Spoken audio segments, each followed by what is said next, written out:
Hey everyone, and welcome back to the Fanfiction podcast. I'm so excited to have you here. Today, we're diving into a brand new story, Is It Wrong for the Strongest Tea Get Even Stronger Part 6 by Keedman Cousland. Before we jump in, don't forget to like, share, subscribe, and drop your thoughts in the comments below. I'd love to hear what you think. Hythe shivered as his eyes came to rest on her. Several hours passing had allowed the early sparring in the fields of Folkvanga to continue. Enough so that he judged it was acceptable to drag Hythe and the Andrimni away. Not only were there still a good number of Einherjar in the dungeon, but he had also warned them to allow the healers time to train themselves. If they struggled at that, it arguably only proved the need. Otter had felt that too many of the Einherjar had become careless towards receiving wounds, a downside to having recruited such a large and effective healer component.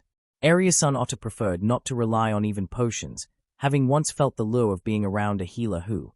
Hythe shivered again, this time turning around and spotting Otter's now sharper gaze. As he stepped forward, she stepped back. Then Tilda hey Tilda. Tilda hey oh Tilda, anyone there? I have a complaint. Big guy or Freya, hello. Otter couldn't ignore the distraction, and reluctantly away to signal the gate guards to open it.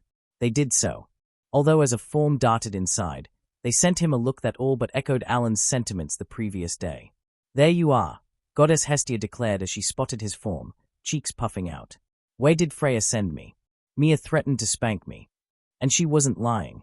Otter tilted his head, only commenting bluntly, my experience would agree she wasn't. Wait, in your experience, Hestia had continued, only to cut off as she registered his words.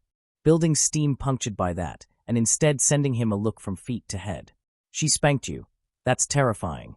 Not seeing a point in dredging up his oldest memories of Mia's lessons to him, he instead asked, Is there a different reason you came, Lady Hestia? Oh, yeah, the goddess let out, seemingly remembering her previous mood and started pointing and gesturing emphatically. Mia and them were hard, but you have to see where Hephaestus dropped me off. She even did it when I was dead tired after work, and has hidden in her familiar home while telling the guards not to let me in. Coward. Otter merely stared, grunting to hopefully show he didn't see how that connected to him. The goddess seemed to realize it, throwing herself dramatically at him. Throwing her face into his lower stomach and grasping with both hands at his shirt, she looked up. The teary eyes were set in a way that deities sometimes did, but he thought was actually honest on her. Help me, big guy. Otter was hardly moved, not seeing this as anything but the result of the decisions made yesterday between Freya and Hephaestus. Yet, he had also made a decision himself yesterday. If one didn't certain things as sacred, they would come to retreat on everything of importance. Hythe seemed to sense this as well, and came up while commenting, This issue seems much more fitting than forcing your indefatigable quest for strength on a healer. Otter sent her a look, but she was not intimidated. Honestly speaking, Otter had never been good at dealing with the healer, as shown by her ignoring his gaze and patting Hestia on the shoulder, declaring gleefully, I like you, Lady Goddess. You are useful. Hestia blinked at the random comment, but only for a moment before she puffed out her chest smugly. Hey, this is kind of easy. Hythe's eyes, however, dropped at that and she mumbled, Be big. Isn't that kind of excessive? Hestia heard, and only grew smugger and puffed up more as she let out. He. Idiots, Otter growled out. Regardless of that, he was soon bound by the wayward goddess. Somehow listening to complaints about work. Not to mention finding himself in a church that once again proved an unwelcome reminder of the past. It's sad, right? Hestia commented once the two were inside the church. It was obviously a structure that hadn't seen use in decades, pews and windows broken and degraded. A statue of a goddess with half her face missing. She pointed down a room behind the altar as she said, It's literally just a basement with an old couch and bed. What was Hephaestus thinking? Otter hummed as he looked around, noting the where, but still responded stoically, What is wrong with it? Hestia goggled at him, eventually exclaiming while gesturing even more, What do you even mean? It's a ruined church, and I'm living in a basement with old and dusty furniture. Otter stared. Dust can be removed. Hestia collapsed onto her hands and knees in despair, groaning out, How can you look at this and think removing dust will do anything? Otter looked down at her, unimpressed. Yet he had given his word, no matter the reason, and he trusted Lady Freya to only value a goddess that deserved it. It still felt like he was straining something inside as he forced out, My private quarters used to be stables. Hey, she uttered, looking up at him in confusion. My private quarters used to be stables, he repeated, voice blunt. I dislike crowds and confined spaces, so I came to live in the stables. Arguably only a lie from under-exaggerating. When first picked up by Lady Freya, he had neither understood nor liked people or inside spaces. If Lady Freya didn't keep him in her room for a night, he would inevitably end up outside sleeping in whatever isolated corner he could find. Neither her nor Mia had been able to stop him entirely, and it had taken no small amount of effort and time just to get him to accept the horse stables for shelter. Not interested in revealing such, he instead explained coolly, it was a process for me, both to be comfortable there, but also to build it up. Over the years, I have built and changed everything on top of that stables according to my will. It is now my living quarters, the captain's quarters, and a place that only comes second to by Lady Freya's side where I am most comfortable. Hestia looked away awkwardly, guilt clear on her face now. This building is not solid, but the divine smith has granted it to you. It is yours. Potentially your first real possession in the lower world. Otter continued, face and voice not shifting even as he moved. He bent over to slip hands under her arms and lifting her up. Ignoring the squeak this elicited, he put her on her feet. Everything is a process. Look at what you can make of it, and start putting in the effort to do so. Why you're really taking this seriously, Hestia let out awkwardly. I take everything seriously, he replied simply, voice and face stone. It left her sweat dropping. You, on the other hand, seem to lack the seriousness I expected of you. Why are you expecting anything from me here? Hestia now exclaimed, lurching back. I'm the goddess that bummed off Hephaestus, was kicked out, went to bum off Freya, got kicked out again, and am now trying to bum of a sugar daddy, aren't I? This is exactly what you should expect of me, big guy. The goddess of hearth and home, Otter finally said, making Hestia stiffen and grimace. I assumed you would know better than me. Otter looked around the rundown church again. I can buy you a house, Otter declared, looking back at her. I cannot make it a home, though. To you nor your eventual familiar. Only you can do that. Simple living quarters, no matter how diligently built, cannot compare to the space one belongs. Ouch, Hestia hissed. Otter grunted again, asking, What do you want? You have descended to the lower world, Lady Hestia, he reminded her. Why? This time she was quick and eager to answer, puffing out her chest and raising a hand in the air as she declared. To make the greatest familiar in history. He stared. Why are you giving me that look? Because I don't believe you. What? Why? She demanded, offended. Doesn't everyone want that? Offended and going to say there's no chance because Freya will instead. No. I just sense little will in your words, he told her bluntly again. Plenty of people spouted common, grandiose dreams or goals, but rarer did people speak them with the full intent on following through. I'll have you know it could happen, Hestia claimed with a pout, playing with one of her pigtails. Although she didn't meet his eyes either as she continued. And yeah, other things comes first. Obviously I want to recruit a lot of adorable children, shower them with love, encourage them to do amazing things, and have a big home. There's a process to it though. There is, Otter agreed, finding several cleaning tools that had clearly been left by a certain smithing goddess. He grabbed a broom and held it out. Just as there is a process to building a home. Get started. Hestia grabbed it angrily even as she retorted in frustration. I meant recruiting some children as the first step. I cannot give you a familiar. I can assist you in working on this building, Otter answered to that. I shall do one task as assistance regularly in fixing this property up. She actually glared this time despite the offer, although it was still not any sort of intimidating, especially with the pout. No matter the god, they have an influence on what type of familiar they build, Otter added. Lady Freya searched for love and her war aspect meant she was drawn to true warriors, thus explaining how she ended up forming a powerful familiar even before Hera and Zeus forced her to come to Orario and the dungeon. Orsrine simply sought a quiet life raising children in safety with a lover. Loki genuinely sought to raise the greatest familiar, and gathered heroes and other stars she wanted to watch grow and achieve new things. Demeter sought to support the adventurers who risked their lives, exemplifying a reliable comfort and offering a quiet relief from worries like food scarcity. Looking at this new goddess, Otter continued firmly. Just as there is a difference between want and need, there is a difference between wanting something and merely thinking it would be nice to have. Effort.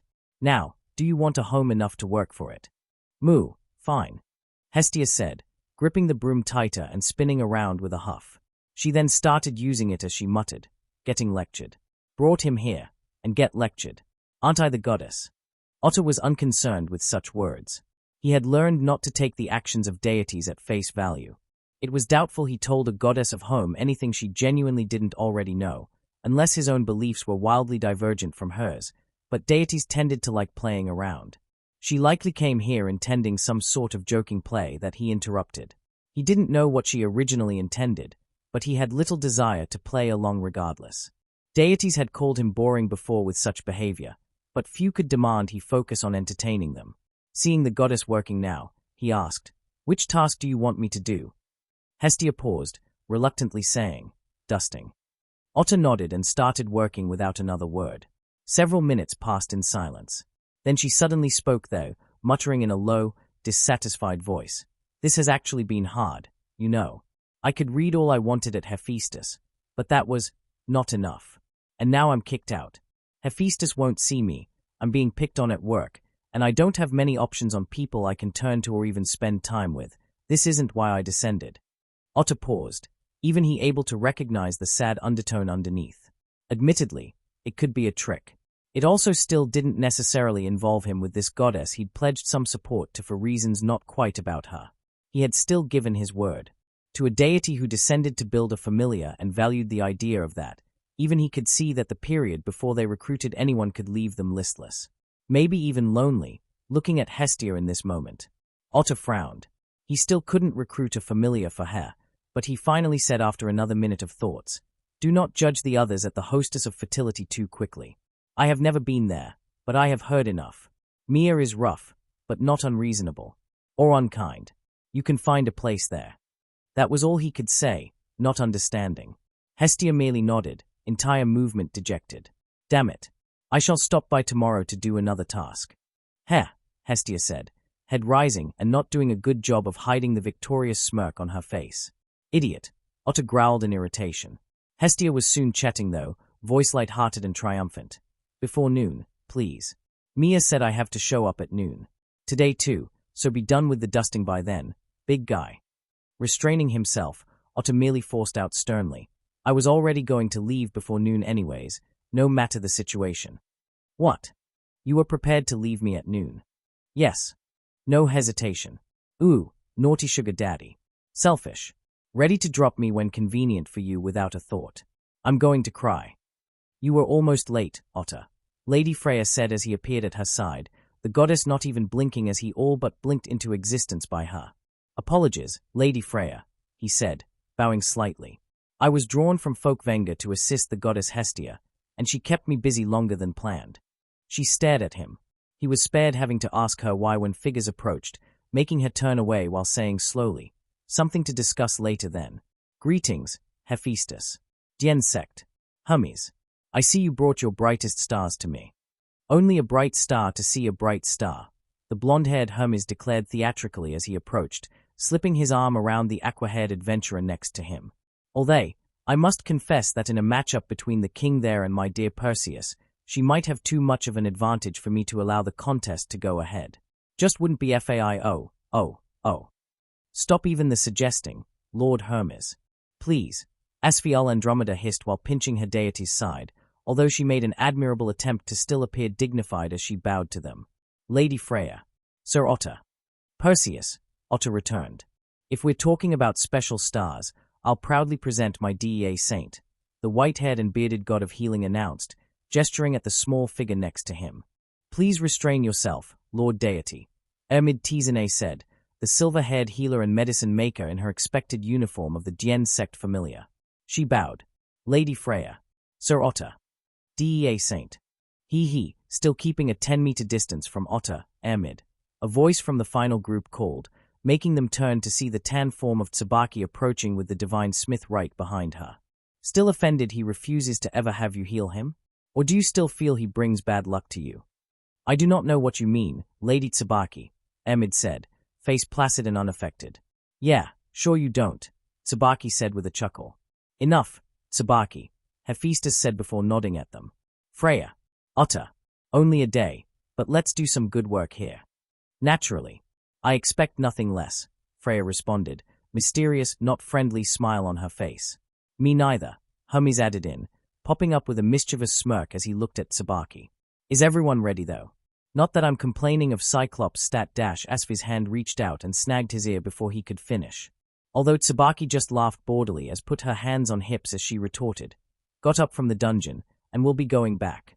Did a quick wash, but see no reason to replace my clothes that are only going to get soiled when I go back in. This okay, Otter? Otter raised an eyebrow, only now noting consciously the way she was dressed. She had on her usual pants, but her top was only covered by a sarasha. Not much worth noting. Irrelevant, Cyclops, but I agree with the decision if you are only on the surface for this, he said simply. He could respect someone knowing they were about to return to the dungeon as soon as possible. It got a bitter smile though as she shook her head and muttered, about what I expected. Then I shall keep my mouth shut, Hermes said, having slipped out of Asfi's hold. Although he then slipped to Otter's side, looking about to throw his arm around him only to pause as he wondered where on Otter's massive form he could even do that. Finally, he pat his arm and continued, well, about that. Congrats on the rank up, King. I was blown away.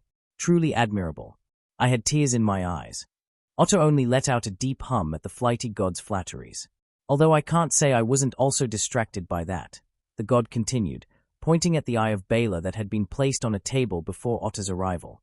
Such a discovery, and who knows when we'll see it again. Not many people suicidal enough to try to tear out the Eye of Bela, after all. A once-in-a-lifetime opportunity. I wasn't alone in being excited either. Asfi was begging the other members of the Familiar for money. I did not. Asfi snapped immediately. She even came to me. Hermes still continued, hand on his chest while the other stretched out. Begged for a loan, speaking the most impassioned poetry to dash Hermes. Freya's voice silenced him, and made everyone look at her smiling form. Take note of her presence that dominated now. White dress emphasizing her beauty even as it declared elegance. Less erotic than her usual fare, but only drawing one's gaze towards her flawless face. Every detail of her expression making her well known enough, she said, cutting off the thoughts running through everyone's mind. Grinning sardonically, the god merely made a gesture of shutting his mouth and giving a deep bow towards her. It was enough for Lady Freya, who then explained gracefully, I have made you aware of why you are here, but regardless, I welcome you.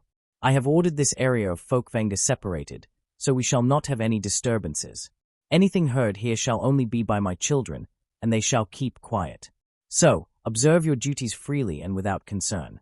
You are here for an appraisal. Not even the goddess of beauty's presence kept eyes from drifting towards the Eye of Bela at that. It made Freya chuckle before she continued. Yes, that shall be included. However, I believe we can start elsewhere. Otter returned from the 66th floor yesterday, and he has other drops and materials brought up. My other executives gathered some from the 59th, but we have chosen to hold on to those for now. We shall instead be using his findings to establish a baseline of what to expect of this new territory. I have naturally drawn on all of you to assist. All of them were dead serious now, even Hermes quiet and eyes focused. It shouldn't be too hard, Hephaestus commented. We gods aren't totally unexperienced, after all, Diensect bragged. I suppose it is only natural that those from the era of Zeus and Hera would remember some of these materials, Asfi commented, fixing her glasses. Airmid nodded, even as she looked at her god and remarked, True, although I must confess to having been taught little of such. There's a reason for it, Hephaestus claimed, shrugging with a rather annoyed grin. That there is. Diensect agreed though, arms crossed and just as subtly displeased. Beyond the unspoken agreement to not discuss the secret floors till modern familiars could reach them, it was also just how Zeus and Hera did business. They had a strong tendency to actively recruit any of our level 4 craftsmen they deemed likely to reach level 5. Very strongly, Hephaestus agreed. One of Zeus' level 6 executives, Aluin, was a smith previously of my familiar. I wasn't bothered, but the pattern was undeniably there. They recruited, tried to get them to level up, and generally then did their best to keep all crafting of materials from the 59th floor inside their own familiar. Diensect continued, grumbling. Then when they couldn't, they'd demand strict contracts to limit the spread of information. While the two former greatest shared some information with the guild, they knew the value of information. Hermes now took over, smirking and with a glint in his eyes. There's a reason their records could be kept secret. To all but the strongest of familiar, Their dives were shrouded in mystery and false information. We obviously still know, arguably more than they do, simply from being gods, Hephaestus claimed again, nodding at Tsubaki. Those that worked with them couldn't spread knowledge around though. Dad used to grumble about that, Tsubaki commented, half smiling. He taught me everything he knew, but never the stuff from the glacier territory. Otter didn't comment on this. He knew it already. The Zeus and Hera familiars had been monoliths. Familiar able to develop over centuries for the needs and challenges they found. Recruiting needed skill sets when appropriate adventurers reached level 4. They might not have matched crafting familiars outright, but they were able to cover at least some of the tasks to provide leverage alongside simply being so powerful when forced to work with outside familiar. Tsubaki punched her palm here as she exclaimed, "Guess we can get to solving that today then." Nodding in satisfaction at that, Freya lifted a hand and snapped, "Otter." "Yes, my lady," he said as he moved to a free table. He placed his dungeon bag on it, gently opening it and starting to lay out the materials carefully recovered and preserved, allowing the three adventurers to approach closer, their gods staying back but not able to help peering themselves. "These are my finds. Your materials are surprisingly well handled as always," Emid commented as she held up some pressed plants. Otter wasn't sure why that was surprising, harvesting and preserving materials from the dungeon being basic skills for an adventurer to learn, but he merely let out a hum. "Oh, these are interesting," Tsubaki commented, holding up the spines of the metal penguins. Asfi was examining the scales of the growing shark, muttering, "What abominable monster did this come from?" Otter nodded in agreement with that description, recalling the fish with limbs. The examination continued, with the three quickly exchanging thoughts but more quickly moving on. All the materials were high quality and of interest, but just that. Not necessarily complex. Just the expected scales, fangs, spikes, bones, leathers, fur, poison sacs, blood, ears, shells, and more that constituted average drops. There was no way they could do in-depth study of all of them in this period.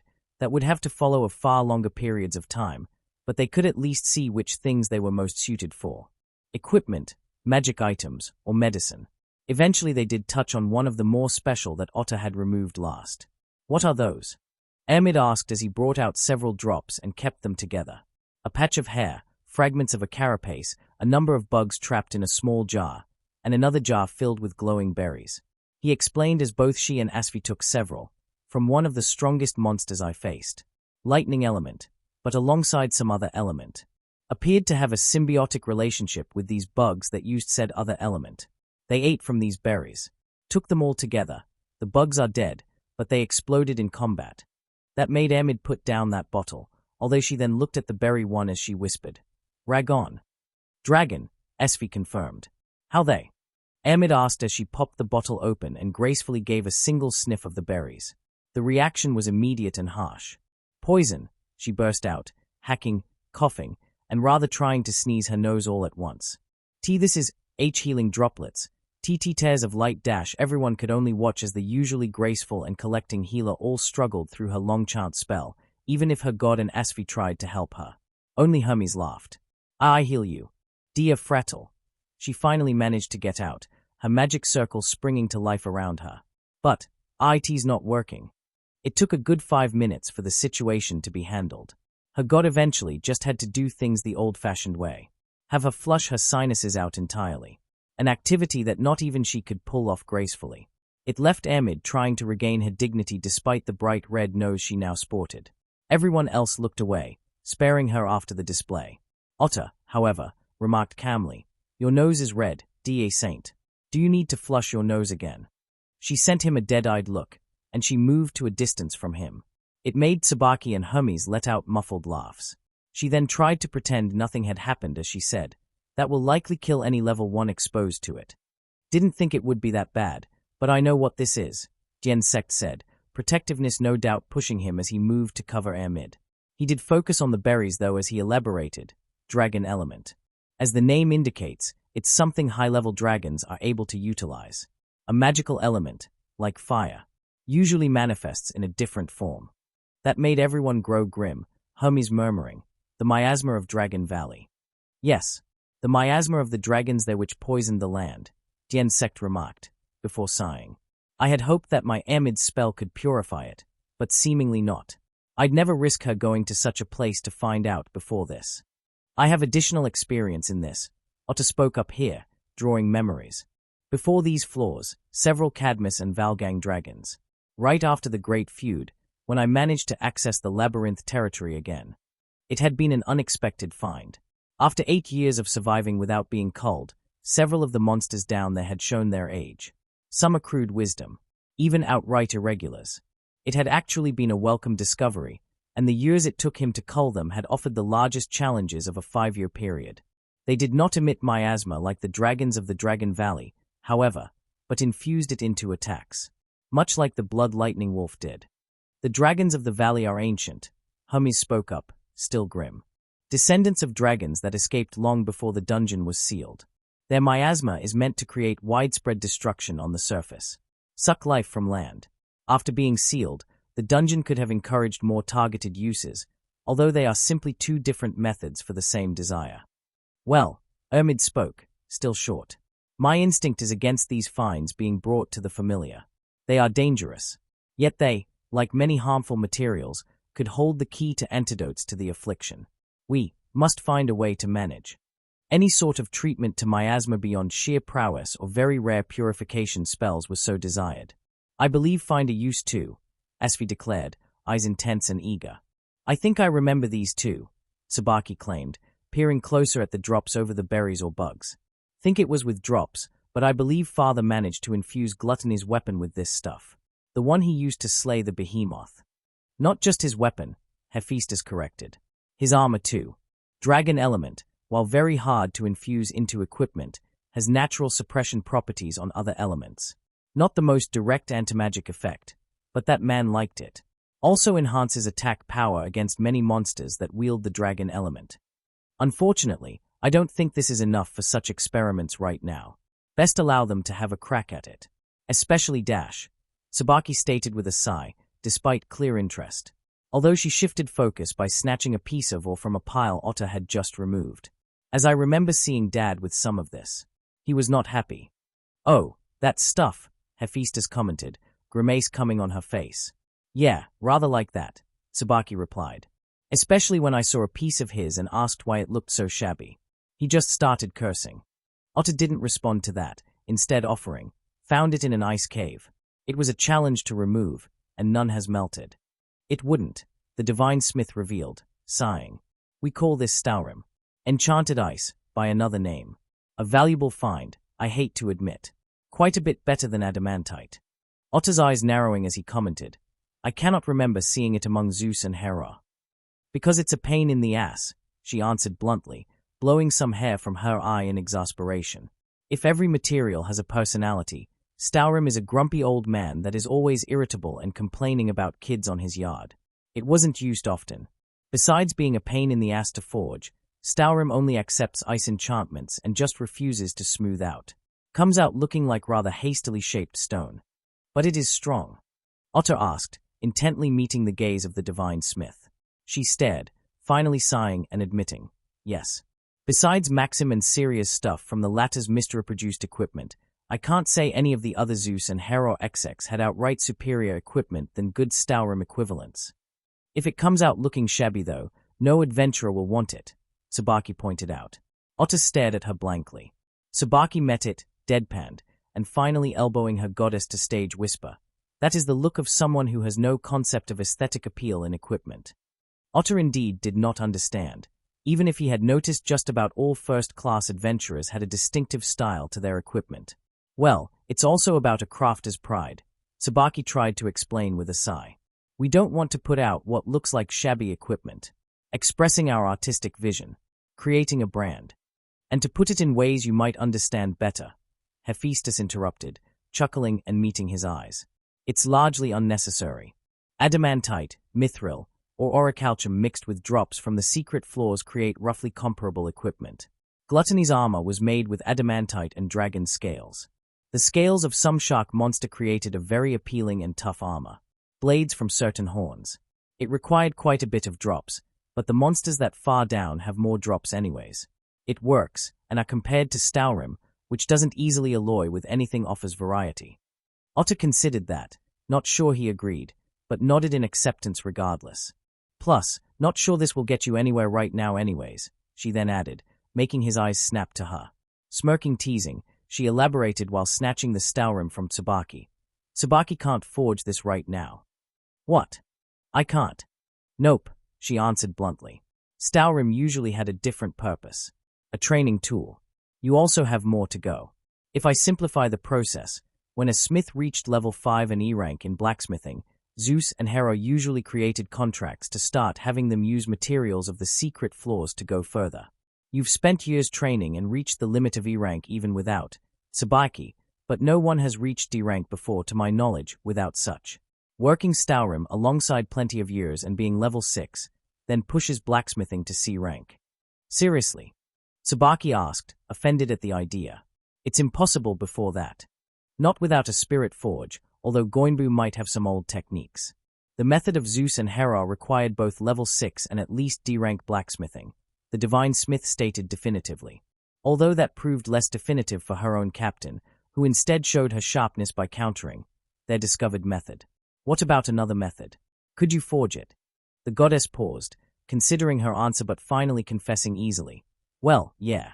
It would suck, but if I special designed a forge and used a few other tricks. Now, that usually wouldn't say much when one considers the transcendent skill deities can display in their primary domains.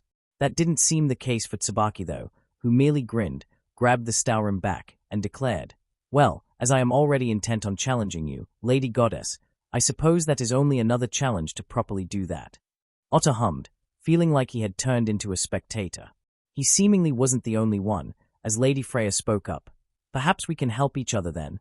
With the new need to adapt new materials, we need the best working on it. We must provide some to the Goibnu familia, but it is to our benefit to focus our efforts on those most likely to grow. It also sounds like you need higher quality materials to grow. Should you devote yourself to it? Cyclops, I believe we might be able to provide you 2/3 of the drops and Staurim. Agreeable, no. The divine smith grimaced slightly, clearly troubled by the idea yet proved unable to deny the point and advantage. Before she could say anything, I'm honored, but I believe I have to refuse then, Tsubaki said, grinning rapaciously. Sorry, goddess, but I can't offer to devote myself to someone so easily. I have several of my own challenges on the docket, and someone challenged me in a way that is all but forcing me to stay in the dungeon for the near future. Otter did not miss the significant look she sent him. So, she actually was taking his words back then seriously. He couldn't deny the slight growth of respect and acknowledgement it spurred in him. Lady Freya was disappointed though, pouting as she said, I am unused to be refused, and do not believe I enjoy it in this situation. Especially when you show off a good side while refusing. Makes me want to argue. Enough, Freya. Hephaestus cut in, voice firm even if her eyes were closed, and she continued professionally. Tsubaki has spoken, and I shall agree with it. We'll take more of the other drops for alloying and study. My vice-captain folk has experience from Zeus and Hera, and my other level 4s could chance to experiment. Goibnu can receive the remaining 1/3 alongside all the Staurim. His children are better at cooperative large projects which might help with managing something with it, and none of my kids can work it, so it is only fair. Probably going to pile up anyways, so probably best to bring back adamantite again. Otter couldn't help his eyes turning to the divine smith herself pointedly. She caught it, and smirked as she responded, Got to work harder than that for me, big boy. A displeased rumble rose in his throat. With the ores and equipment drops being so partitioned though, the others now came forward. Jensek jockeying for the medicine materials for his familia, while Perseus went on her own offensive. This time was more difficult, magic item creation and medicines overlapping more than equipment manufacturing. Although it was aided by Jensek familia obviously being larger and thus needing more bulk materials, where Esfi worked on her own and so went for more special items that drew her attention. Still more difficult. Otter was glad Lady Freya was handling the negotiations for him. It soon led to the options disappearing. They didn't hold back here. While Otter had brought quite a bit back, it wasn't in such bulk that they could consider using them with craftsmen outside Orario. With such new gains, the weeks of mere travel time would be too much a hindrance. The rest disappearing also now led to the final and biggest piece. Now, for the final appraisal, Freya said, gesturing towards the Eye of Bela. Behold, from mine own mantle. This time, all 3 of the adventure craftsmen moved forward and surrounded it. This time, Those watching even allowed them to study it for several minutes, whispering between themselves. After all, this one was special. Assuming Otter hadn't gotten supremely lucky, all his other drops were repeatable finds to the glacier territory. Meanwhile, the odds of someone replicating his feat with Bela, even with prior knowledge, was absurd in any shorter time frame. So, everyone waited patiently even as the anticipation built. Well, I can give you a quick overview of the physical side. Tsubaki spoke, after pulling out a jewelry magnifying glass to examine the crystal while also tapping it with her fingers. Unless there is a use worth the entirety of it, this can be broken down. Both its innate magic and its crystalline structure are more repeating than anything that requires it remain in one piece. Naturally, you'll need a proper craftsman to do so if you don't want to waste more of the innate magic than necessary, but this can probably still be broken down into dozens of high-quality chunks. Any its functions? Otter asked simply, more concerned with that first. Crystal isn't exactly the best material for alloying, Tsubaki admitted painfully. Very good for magical enchantments, but weak. I've added it onto some equipment out of necessity for that, but it usually created a vulnerability I doubt you'd enjoy. For its more esoteric characteristics, you'll have to ask those too. Mystery is useful for that, if you don't want to do a battery of experiments that isn't quite applicable with a limited resource like this one. She pointed at the other two, who had their heads together and were whispering together urgently. Although she refocused herself, putting away the magnifying glass and then grasping it, I can also see if the innate magic is familiar or telling. What is it? Absorbing my magic, but then fading away, needs more I see, so. Her mumbles were interrupted as the eye unleashed a red beam that dug into the ground.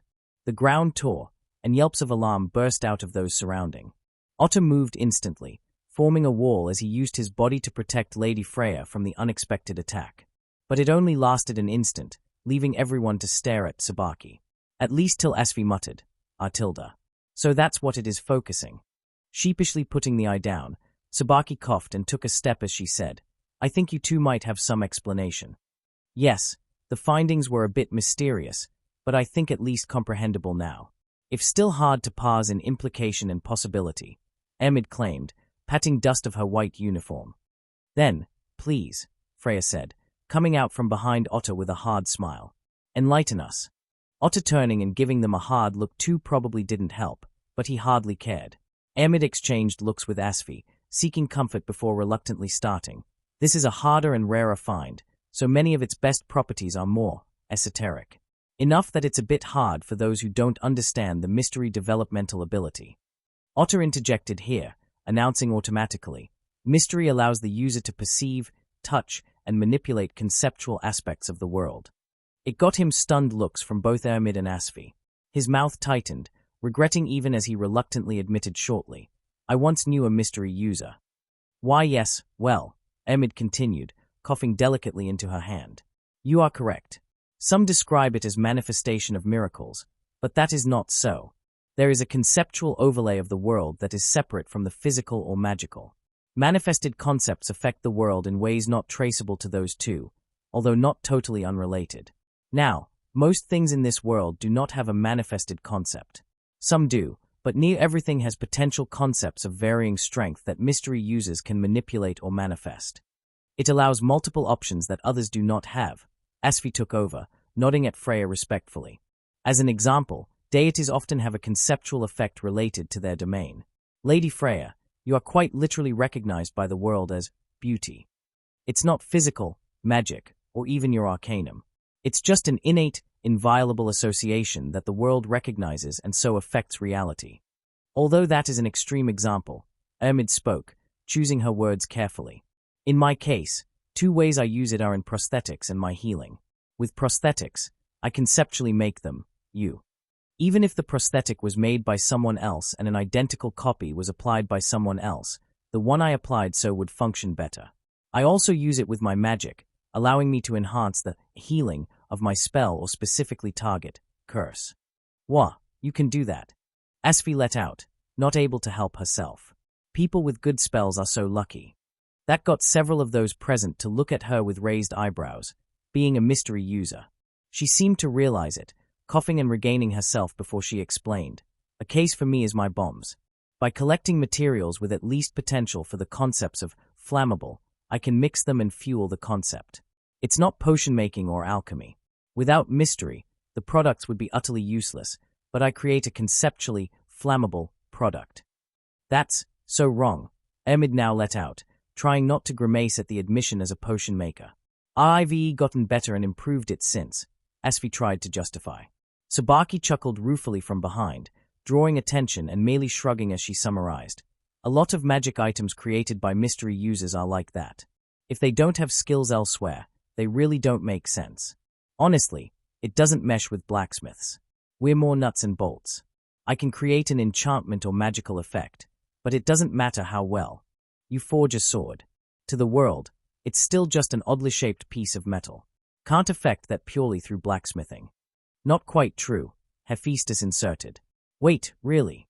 Freya was undeterred by the byplay though, instead correctly deducing. I assume you are explaining this as the Eye of Bela has several such conceptual effects. Yes, Lady Freya. Emid conceded, although couldn't help explaining further. Although it's more a shortcut to learn other properties.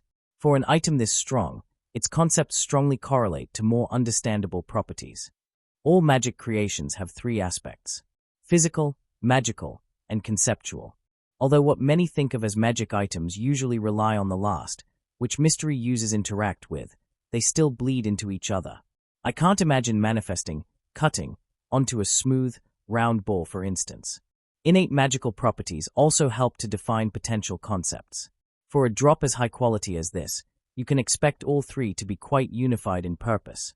So, this has allowed us to deduce several characteristics quickly, some of which are: how about you begin with the simplest ones? Hummies suggested, understanding that some would be interesting. Nodding, Asfi started. Well, some are simple. It is aligned more towards a light affinity, although in a form that edges towards a fire or heat aspect too. Laser. All three of the gods said that in unison, drawing looks but ultimately moving on.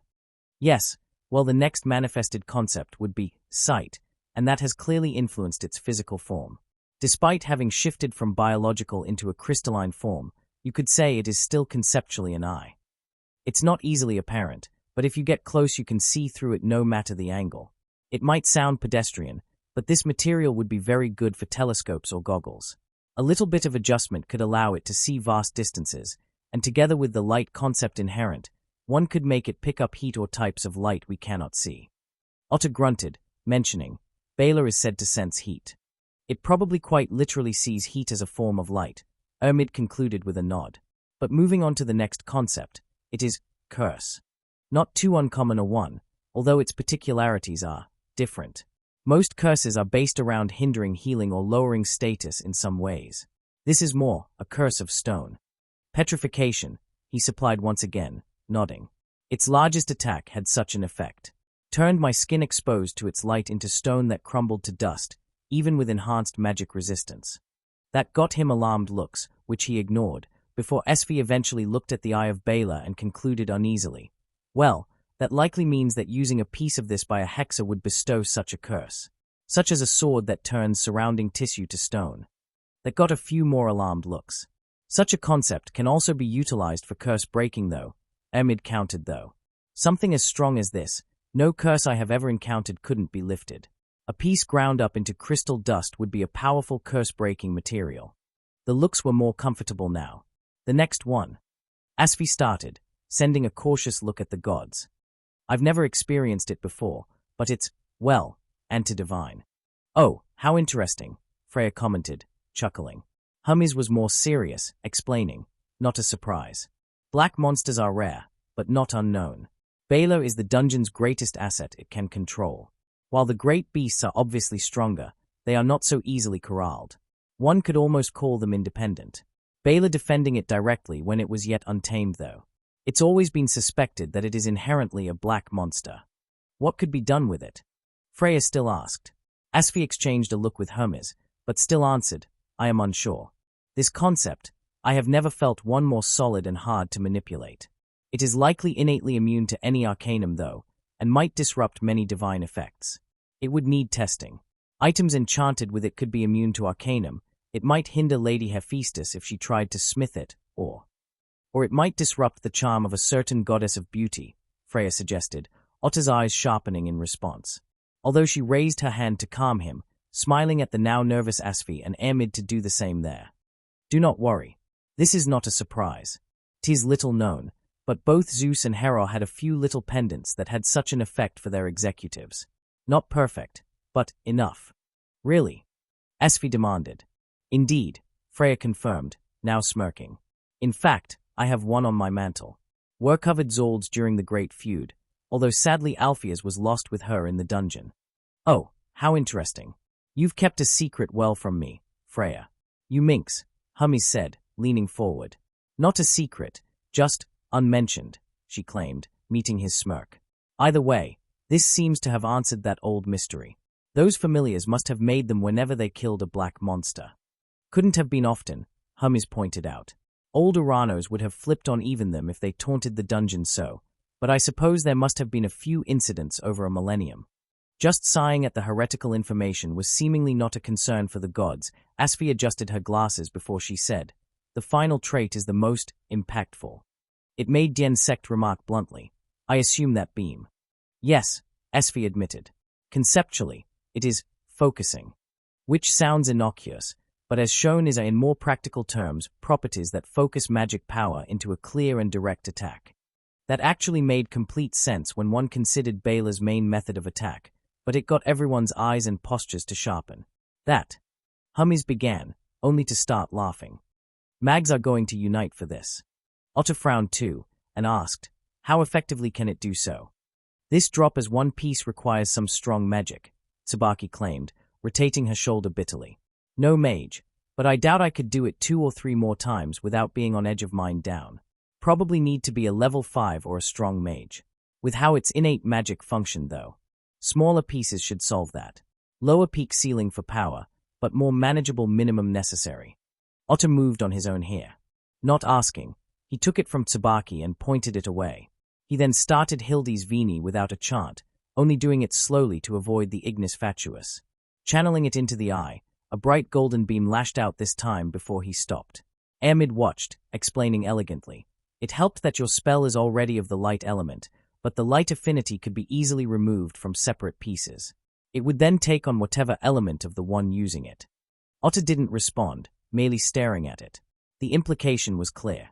Magic was a boon to combat, but it was also limited. Everyone had their own unique spells, even if many were similar. You couldn't choose your spells or its characteristics. You had to chant.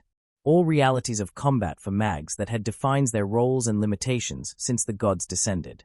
There were skills that utilized magic power, magic items that had uses, and even techniques like concurrent chanting, but proper magic still had to use chants and spells. Staffs were merely to enhance and stabilize spells by offering an alternate reservoir for one to store magic while chanting. What if that wasn't the case though? What if one could have a staff with a crystal on top that if you challenged magic power into, immediately focused that into an attack? It would have its own limitations. It's a simple attack, obviously. Any esoteric or more complex magic would require the spells proper. The attack would require mind, and obviously be limited in power. Yet it could still allow mags with long chant spells to attack quicker. There was also those with spells not suitable for offense. Could healers attack with this? End the ancient vulnerability of dedicated healers having no offensive magic. Magic swordsmen would have new avenues. With every thought, Otter's frown deepened. It could revolutionize mage combat, Diensect said, greed in his eyes as well as seriousness. Which meant that more than a simple and reliable material to work with like Eudea's sword, this instead was liable to draw the avarice of every mage in the world against the Freya familiar. And because of that, Altina would probably place an embargo on Orario till it was provided for study, Hummies commented, smirking and clearly only barely not breaking out in laughter. And that's before just about every other mage joins in too. If studying this could lead to such, they'd challenge even Dash. Thank you all for your assistance, Dash, Lady Freya suddenly, cutting him off. Her smile was once again not friendly. On how others might attempt to steal it. That sobered Hermes up, who asked, well, Freya, what are you going to do? I don't know, she said coquettishly, clearly lying. Her head tilted to look at Otter. Tell me, Otter. You know the potential threat. Would you defend me? Of course, Lady Freya, he answered, eyes turning sharp. Against Altina? Yes. Against all the mags? Yes. What about against the whole world? Without hesitation, he said, hand raised to his heart and head gently bowed. Freya smiled in amusement, but finally broke the tense silence as she then announced, I didn't doubt, but it is also unnecessary. I am not so attached to this to require such. I shall wait and ensure that any who make demands pay for it, but I can be reasonable. I seek not to fight the world. That made those listening let out a breath of relief, although Tsubaki leaned closer to her goddess to ask, are we all in agreement, however, that she'd totally fight the whole world in the right circumstances? It's Freya, Tsubaki, Hephaestus responded, shaking her head in resignation. She has many good sides, but one can never underestimate her whim. Kind to merciless, uncaring to doting, innocent to lewd, indifferent to obsession. She's capable of much, both grand and terrible. The gods knew that more than any mortal could comprehend. It was just here that despite its value, the eye appeared to not be valued by Freya as more than a unique bauble.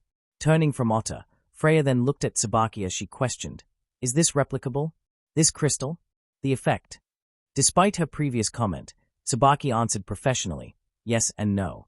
As said earlier, there are three aspects for magical items: physical, magical, and conceptual. All feed into each other. I or any magical craftsman with the Mage DA can study its magical effect, but it needs an appropriate physical state to support it. You can't enchant different materials the same way. Like Durandal, which requires orichalcum. The physical structure and innate magic of it allows its suitability for the Durandal enchantment. You simply can't apply the enchantment on other metals like mithril or adamantite. Once again, not actually true, Hephaestus threw in once again. Okay, stop that or you're going to put more things on my docket, Tsubaki huffed, shaking her head to her goddess amusement. She returned to seriousness as she turned back to Freya and Otter to continue. So, we only know so far that this magical effect works with this crystal. It might be possible to find a metal or alloy that also supports it, but right now we only know that specific crystalline structure does so. Metalworking actually helps with that, but I'm no alchemist, which includes crystal formation and growth. Altina focuses on such, the Magi treasure stones of the best magic staffs, an obvious base to work off of. If they can produce the crystal, I see no reason the magical effect couldn't be replicated, ignoring the rigorous effort and missteps inherently involved in the process. She turned her head back to Asfi and Amid though. I can't say on the conceptual side, obviously. Asfi flinched, but still ventured cautiously under their gaze. I cannot say that I ever saw, focusing, before, although it wasn't known as useful. It's still likely to be difficult to find the materials to bestow said concept. Right now, I would assume it would require some of this crystal as a catalyst. Without that, even if the physical and magical state were reverse-engineered, the result would be notably weaker and less potent.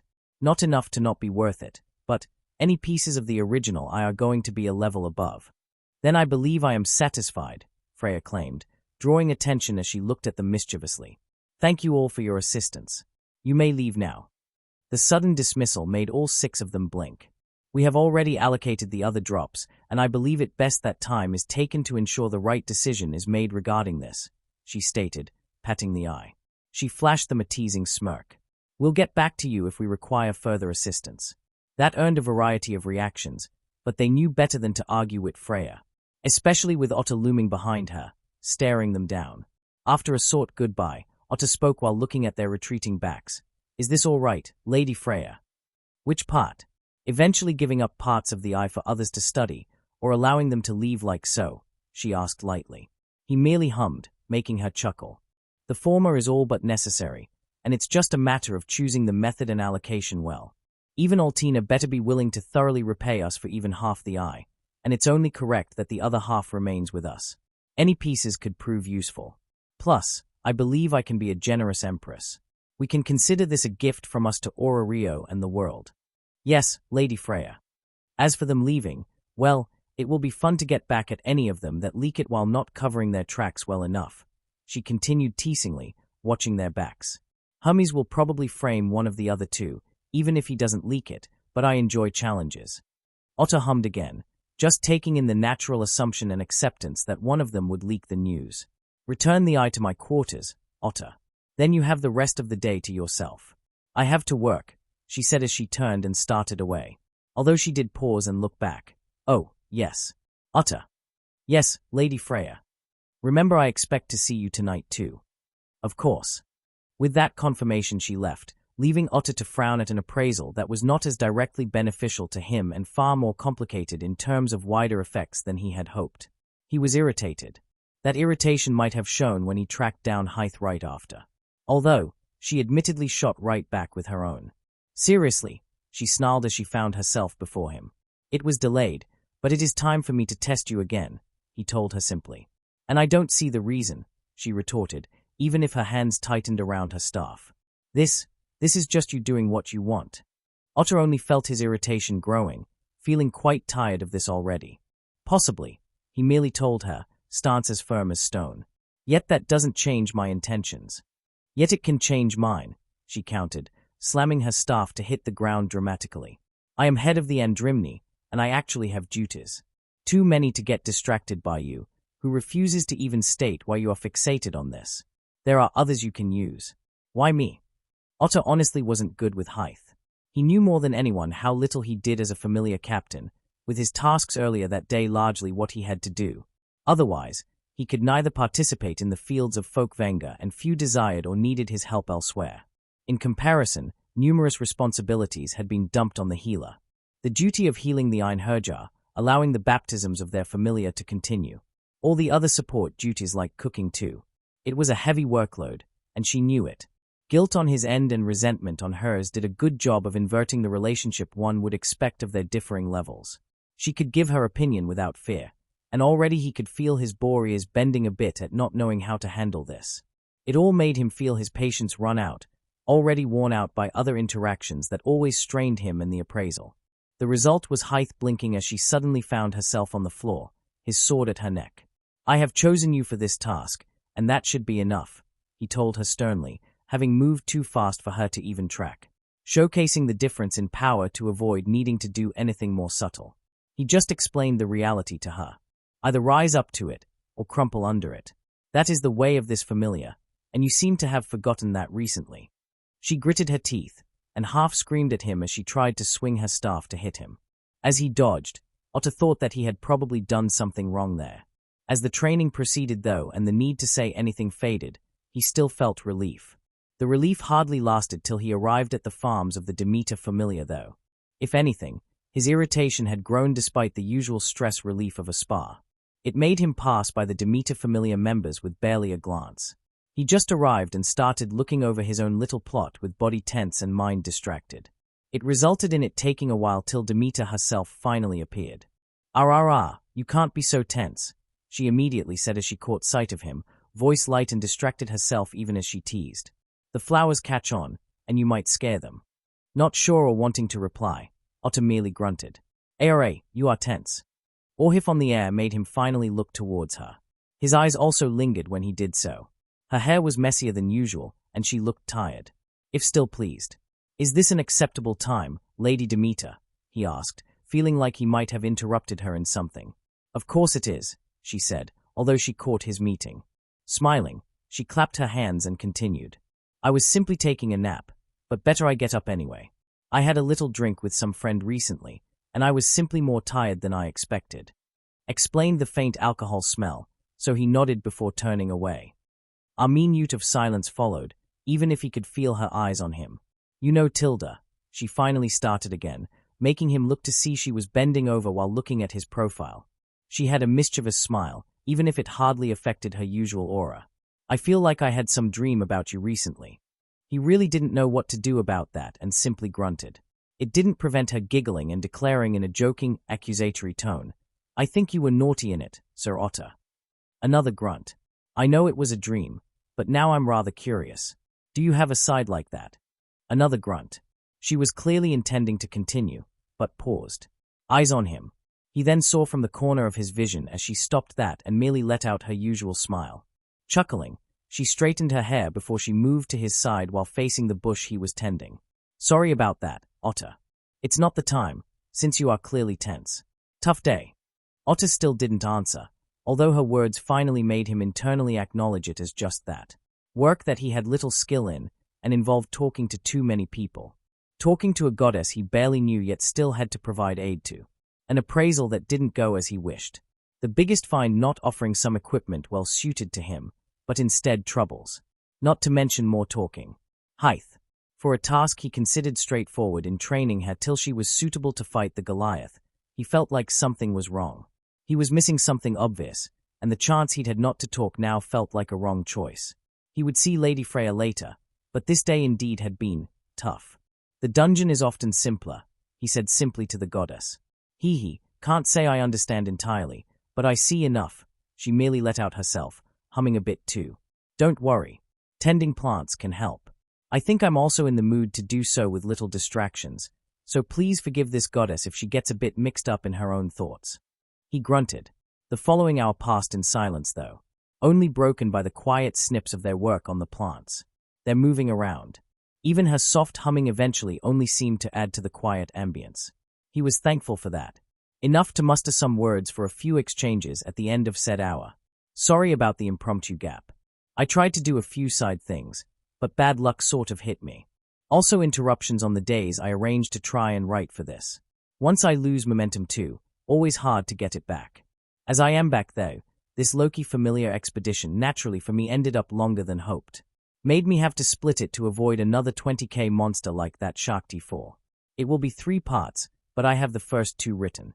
Intend to do a Shakti or Otter one before last as well, but the second will come out tomorrow at some time.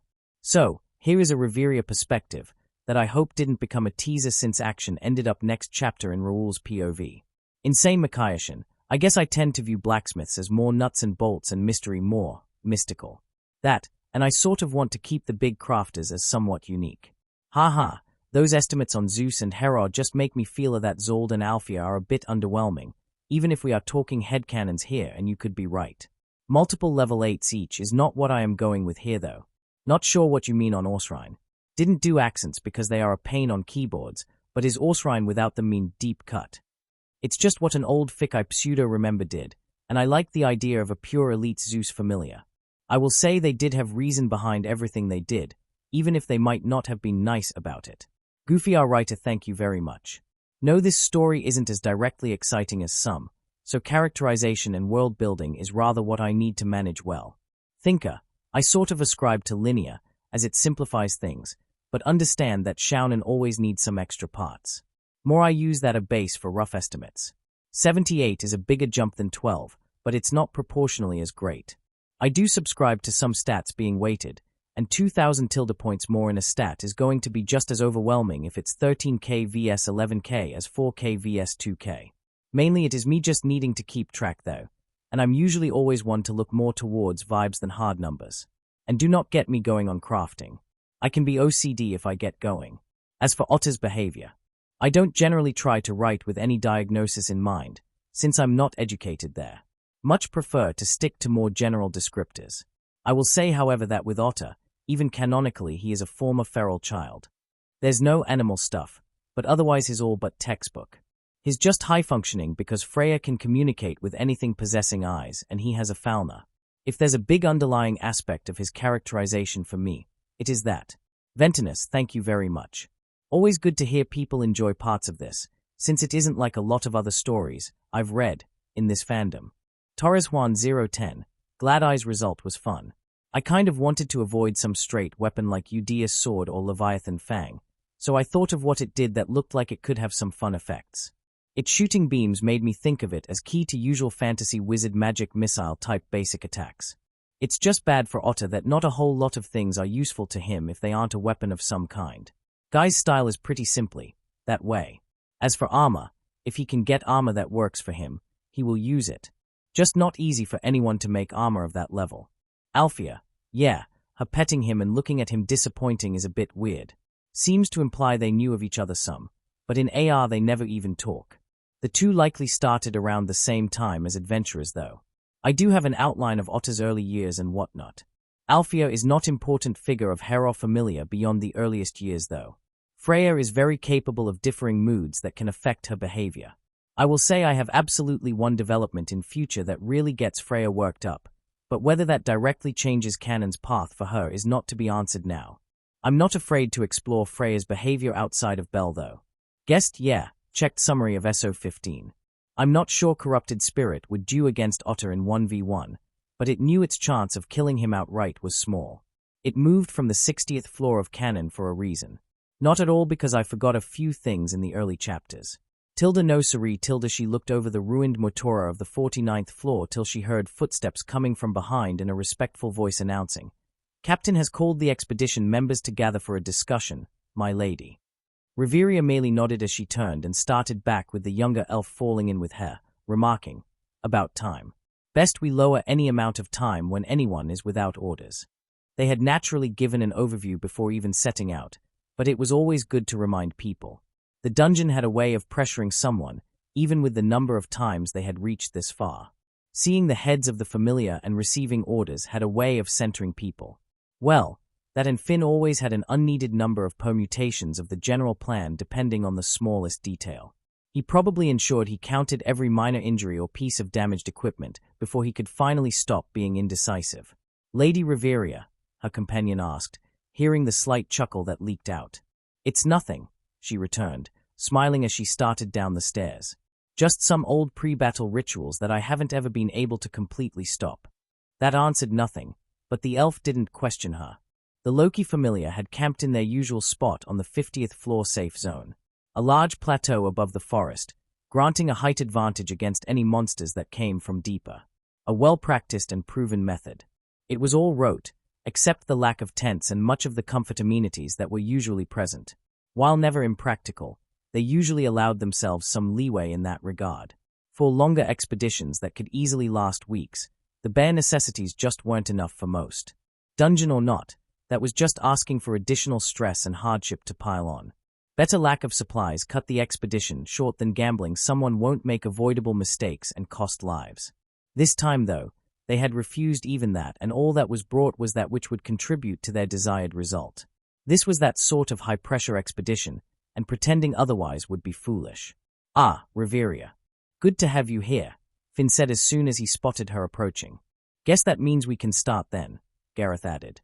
"I see no sign of change on the 49th floor, so we should be able to discount the chance of attack from there," she announced as she moved through the crowd of lower members to arrive at the same little stage of the two. She also sent a nod at AIS, Tiona, Tyon, and Beat that were a bit further. "And yes, you can begin." "Good," Finn said as he turned towards those gathered, clapping and starting to speak with his quiet voice effortlessly being heard by everyone. "All right, gather around everyone. We have successfully reached the 50th floor. The strategy we took proved successful, and we should all be thankful. Riveria, how is the fairy force?" "I do not know a force by that name, but if you are talking about our elven mags, they are well. Merely resting to recover their mind," she answered, even that rebuke of that silly name of Loki's coming out dignified. "I am glad. They all performed beyond expectations. I would stop by to personally say so, but they probably don't want visitors at this time. Please pass on my compliments, and I also trust you shall fill them in later on all that is discussed here." She nodded. For this expedition, they had switched up strategies on how to handle the floors to this point. The mags had been pushed forward to take the majority of the burden of clearing monsters, using magic to wipe out as much as possible. Not their usual protocol, as draining their mags could be deadly in emergency situations where pure firepower was needed. The floors to this point were also ideal for the lower members of the familiar. With the executives handling any exceptional case, the monsters were suited for training their members and earning them excelia. Against level 4 Fomoir, battle formations and small unit tactics allowed groups to face a single one. 2 shields, a polearm, and potentially a ranged combatant allowed level 3s to bring them down, or at least stall them long enough for mags to act. The cost in equipment was also usually not too important, since they wouldn't be going deeper. This time was different. They needed everyone as fresh as possible, with as much gear as possible. With mind being a renewable resource, the shift made sense despite its departure from usual operations. "Okay then, now we turn our eyes forward," Finn's voice raising as it got more intense. "You all have been here before, but few among you have gone beyond. The labyrinth territory is no easy trial. Even we executives have faced setbacks and challenges there, yet this time, we shall not be facing it alone like all other times. No, everyone here shall face it." Finn slapped up a table that, Riveria had no doubt, he placed exactly for that. "The 59th floor. The glacier territory. That is our goal for this expedition." That earned cheers, some of those listening starting to turn to each other to talk or slap each other's backs in congratulations. Don't get ahead of yourselves. You got to get there first. Gareth now spoke, stroking his beard while glaring to force them all to straighten. Although he then winked. Then you can celebrate. Giving a small chuckle as the atmosphere lightened, Finn spoke softer again even as his eyes didn't lose their determination. Gareth is right, on both accounts. We must take the dangers of the labyrinth territory seriously. That is why we must act perfectly, intelligent and decisively. The Valgang dragons are our greatest threat, for they threaten our teamwork and formation. Within the labyrinth territory, the dragon's urn extends from the 52nd floor to the 57th. On these floors, they can and will blast through entire floors to kill you, drop people all the way to the 58th, or separate parties. We cannot allow ourselves to fall for it. That is why we must neutralize them as soon as possible. We shall split into two. Most shall compose the main force. The others shall be an elite force going ahead, with the Valgang dragons as their target. They shall draw their fire on the early floors to allow the main force safe passage, and later descend to the 58th floor later to kill them or keep them busy. Clearing them out ain't gonna be easy, Gareth remarked. Who you putting on it? Oh, me. Tiona immediately said, raising a hand and waving it. Shut it, you dumb Amazon, Beat snapped. Which naturally made Tiona say with a grumble, and definitely leave this guy behind. Hey, you uggle, enough, you two. I already had the teams picked out, Finn announced, genial smile holding despite the argument breaking out, and Tyon now clasping her hands and sending him begging eyes, and AIS also watching him with focused eyes. He just raised a hand and counted off. Gareth shall be going. Figured you'd give me the rough task. AIS- made sense with Avengers effect against dragons. Tiona, Tyon-, that means you stay back, jerk. You. That means I'm not with the captain. My heart can't take it. For supporter, Raoul- Emmy, Raoul asked as he pointed at himself, already paling. And Alicia. Reveria nodded here, stating, I shall inform her. I believe this force should be sufficient, Finn continued calmly. Once descended, so long as the Valgang dragons are distracted or killed, you are granted leeway to act as needed. You will likely need to retreat to the 57th floor to hunker down in an isolated corridor, but I'll leave it all to Gareth's discretion. Well, Gareth started, fingering his beard. We probably won't die. Maybe Raoul. Why did you have to say aloud my exact fears? The plain-looking level 4 cried out. The play made chuckles break out, raising the atmosphere. Smirking, Finn continued, the main group will need to move quickly. If it was a smaller force, I'd aim for 10 hours or less to descend by going the shortest route and prioritizing advancing over killing all the monsters. That is not possible with this group. Instead, we shall turn our entire force into an armored convoy. We shall form around 3 wagons into the core of our formations. With Beat, Reveria, and myself as the only first-class members, we shall rely on magic to defend and blow through. The wagons shall act as platforms for our mags. Putting us front and center here too, Reveria remarked, raising a hand to face and putting on a practiced expression of dignified irritation. Making us do a lot. Shrugging casually yet retaining his slightly taunting smirk, Finn merely retorted, Only because I know you can handle it, Reveria. Should be no problem for you, right?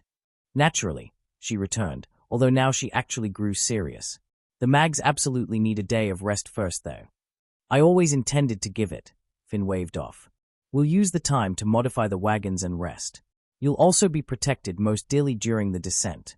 Weshall keep a strict perimeter. Shield walls and ranged units shall form additional defenses. The front and rear wagons shall hold supplies, while the center one shall be a mobile rest and recovery center. The details started to be spoken out, only for a voice to break out. Finn. Reveria looked up even as Finn smiled knowingly and asked, Yes, AIS. If tomorrow we are not moving to allow the mags rest, can we hunt Cadmus dragons? As training, she asked, eyes intent at the mention of dragons. Finn smiled. Absolutely not. AIS wilted even as her face didn't change expression. I know we often do so for Excelia and funds, but we cannot risk any equipment or injuries. Our goal is the 59th floor, and nothing less. The Cadmus dragons were one of the few sources of Excelia available to them, especially the 3 of them level 6. A secondary concern here. The drops of the monster or spring water they guarded were also extremely valuable, and an easy target while they camped on the 50th floor to help the expedition break even. Irrelevant right now. One floor was the goal. One floor might seem like nothing by this point. After all, it was always one more floor. The never-ending quest of all adventurers. One that no adventurer has yet seen the end of. Yet, it was exactly that which any true adventurer could never give up on. A bit more. A bit further. A bit stronger. A bit more experienced. Another barrier surpassed. A new place explored. As soon as that single step stopped mattering, one stopped advancing. Just one more floor. Although, this time there were far more pointed reasons too. After 3 years of pressing their limit to advance deeper in the dungeon, they had finally been perched on the edge. The same floor as their rivals achieved. An expedition planned in the near future to reach even further. Become the front line in the battle against the dungeon. All appended, and now they needed to at least prove they wouldn't stand still either even as they realistically adjusted their timetable for several years to reach that point again. Irritating to even consider. Enough to make Riveria involuntarily click her tongue, although she quickly adapted when surprised looks were sent her way by telling AIS sternly, "Remain focused, AIS. We need you at your best, and not distracted." It made AIS wilt even more, even if most wouldn't notice. Riveria felt the urge to add more softly. Plus, you are part of the team against the Valgang dragons, and the 59th floor could offer its own challenges. Think of it as merely sparing your strength for newer foes. The idea of new and stronger monsters, dragons, made AIS perk up with new determination in her eyes. Finn quickly added on too with hands raised with a blasé shrug. As Riveria says, "I want you ready to go. Not that there isn't a chance elsewhere. Tomorrow, Beat, Tiona, Tyon, and Gareth shall fetch a few spare monsters from deeper and drag them up. We shall have several controlled spars and demonstrations that I want everyone to watch. I want everyone with an idea of the monsters they'll be facing, and it shouldn't tax our equipment too much so long as the fetching group does so with bare hands." "And now you're asking me to wrestle a black rhino up," Gareth moaned. "This audacious palum." "Sounds fun," Tiona commented. "You'll probably kill it after forgetting what you're even doing," Beat growled. "I will not. Okay, maybe only a few times, and only because it sounds fun to wrestle a black rhino." Tyon looked Finn directly in the eyes as she fervently declared, "I shall get as many as you need, Captain. Anything you want, anything." Riveria chose to ignore Finn's unease. Although Finn once again proved how familiar he was by changing the topic back to leadership, speaking as he looked over the members. "I do want to make something absolutely clear though. I understand what we are putting forth before you. We are not merely having you go beyond where you have reached before, but beyond where we have reached before. Thus, I am not ordering you." Finn's eyes swept over them again, everyone silenced. "This is a risk of another level to what we have done in a long time. Since many of you joined the Familiar. I am not going to promise you that this will all go well, that we shall not have losses," Finn continued, voice only growing more grave, which also spread to those listening. Shifting feet, frowns, and looks sent between themselves became more prevalent. "As stated, I am not ordering you. We can yet shelve our current plan and shift to another. Us elites leading a smaller group to the 59th floor is less ambitious, yes, but no less a victory and step forward for our Familiar. Thus, tomorrow I shall listen to anyone who does not wish to take the riskier path. Whoever does so shall remain secret, and I do not want anyone even indirectly shamed for doing so.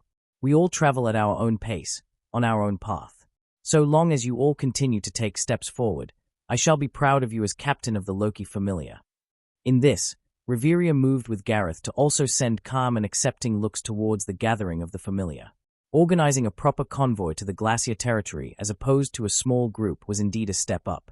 It was a way that they could make a statement towards even the Freya Familiar. One up the Ganesha Familiar that set out before them, and none of them wished ended in disaster. There were also logistical and strategic boons. Without proper resupply, even reaching the Glacier territory with a small, elite group came with an innate time limit. May days, maybe a week, if one took enough supporters. The ability of the Zeus and Hera Familiars to supply their elites so, allow them to operate for longer stretches and press further, was truly a step above merely reaching the same floors. Truly a necessity for any advancing Familiar to eventually reach this point.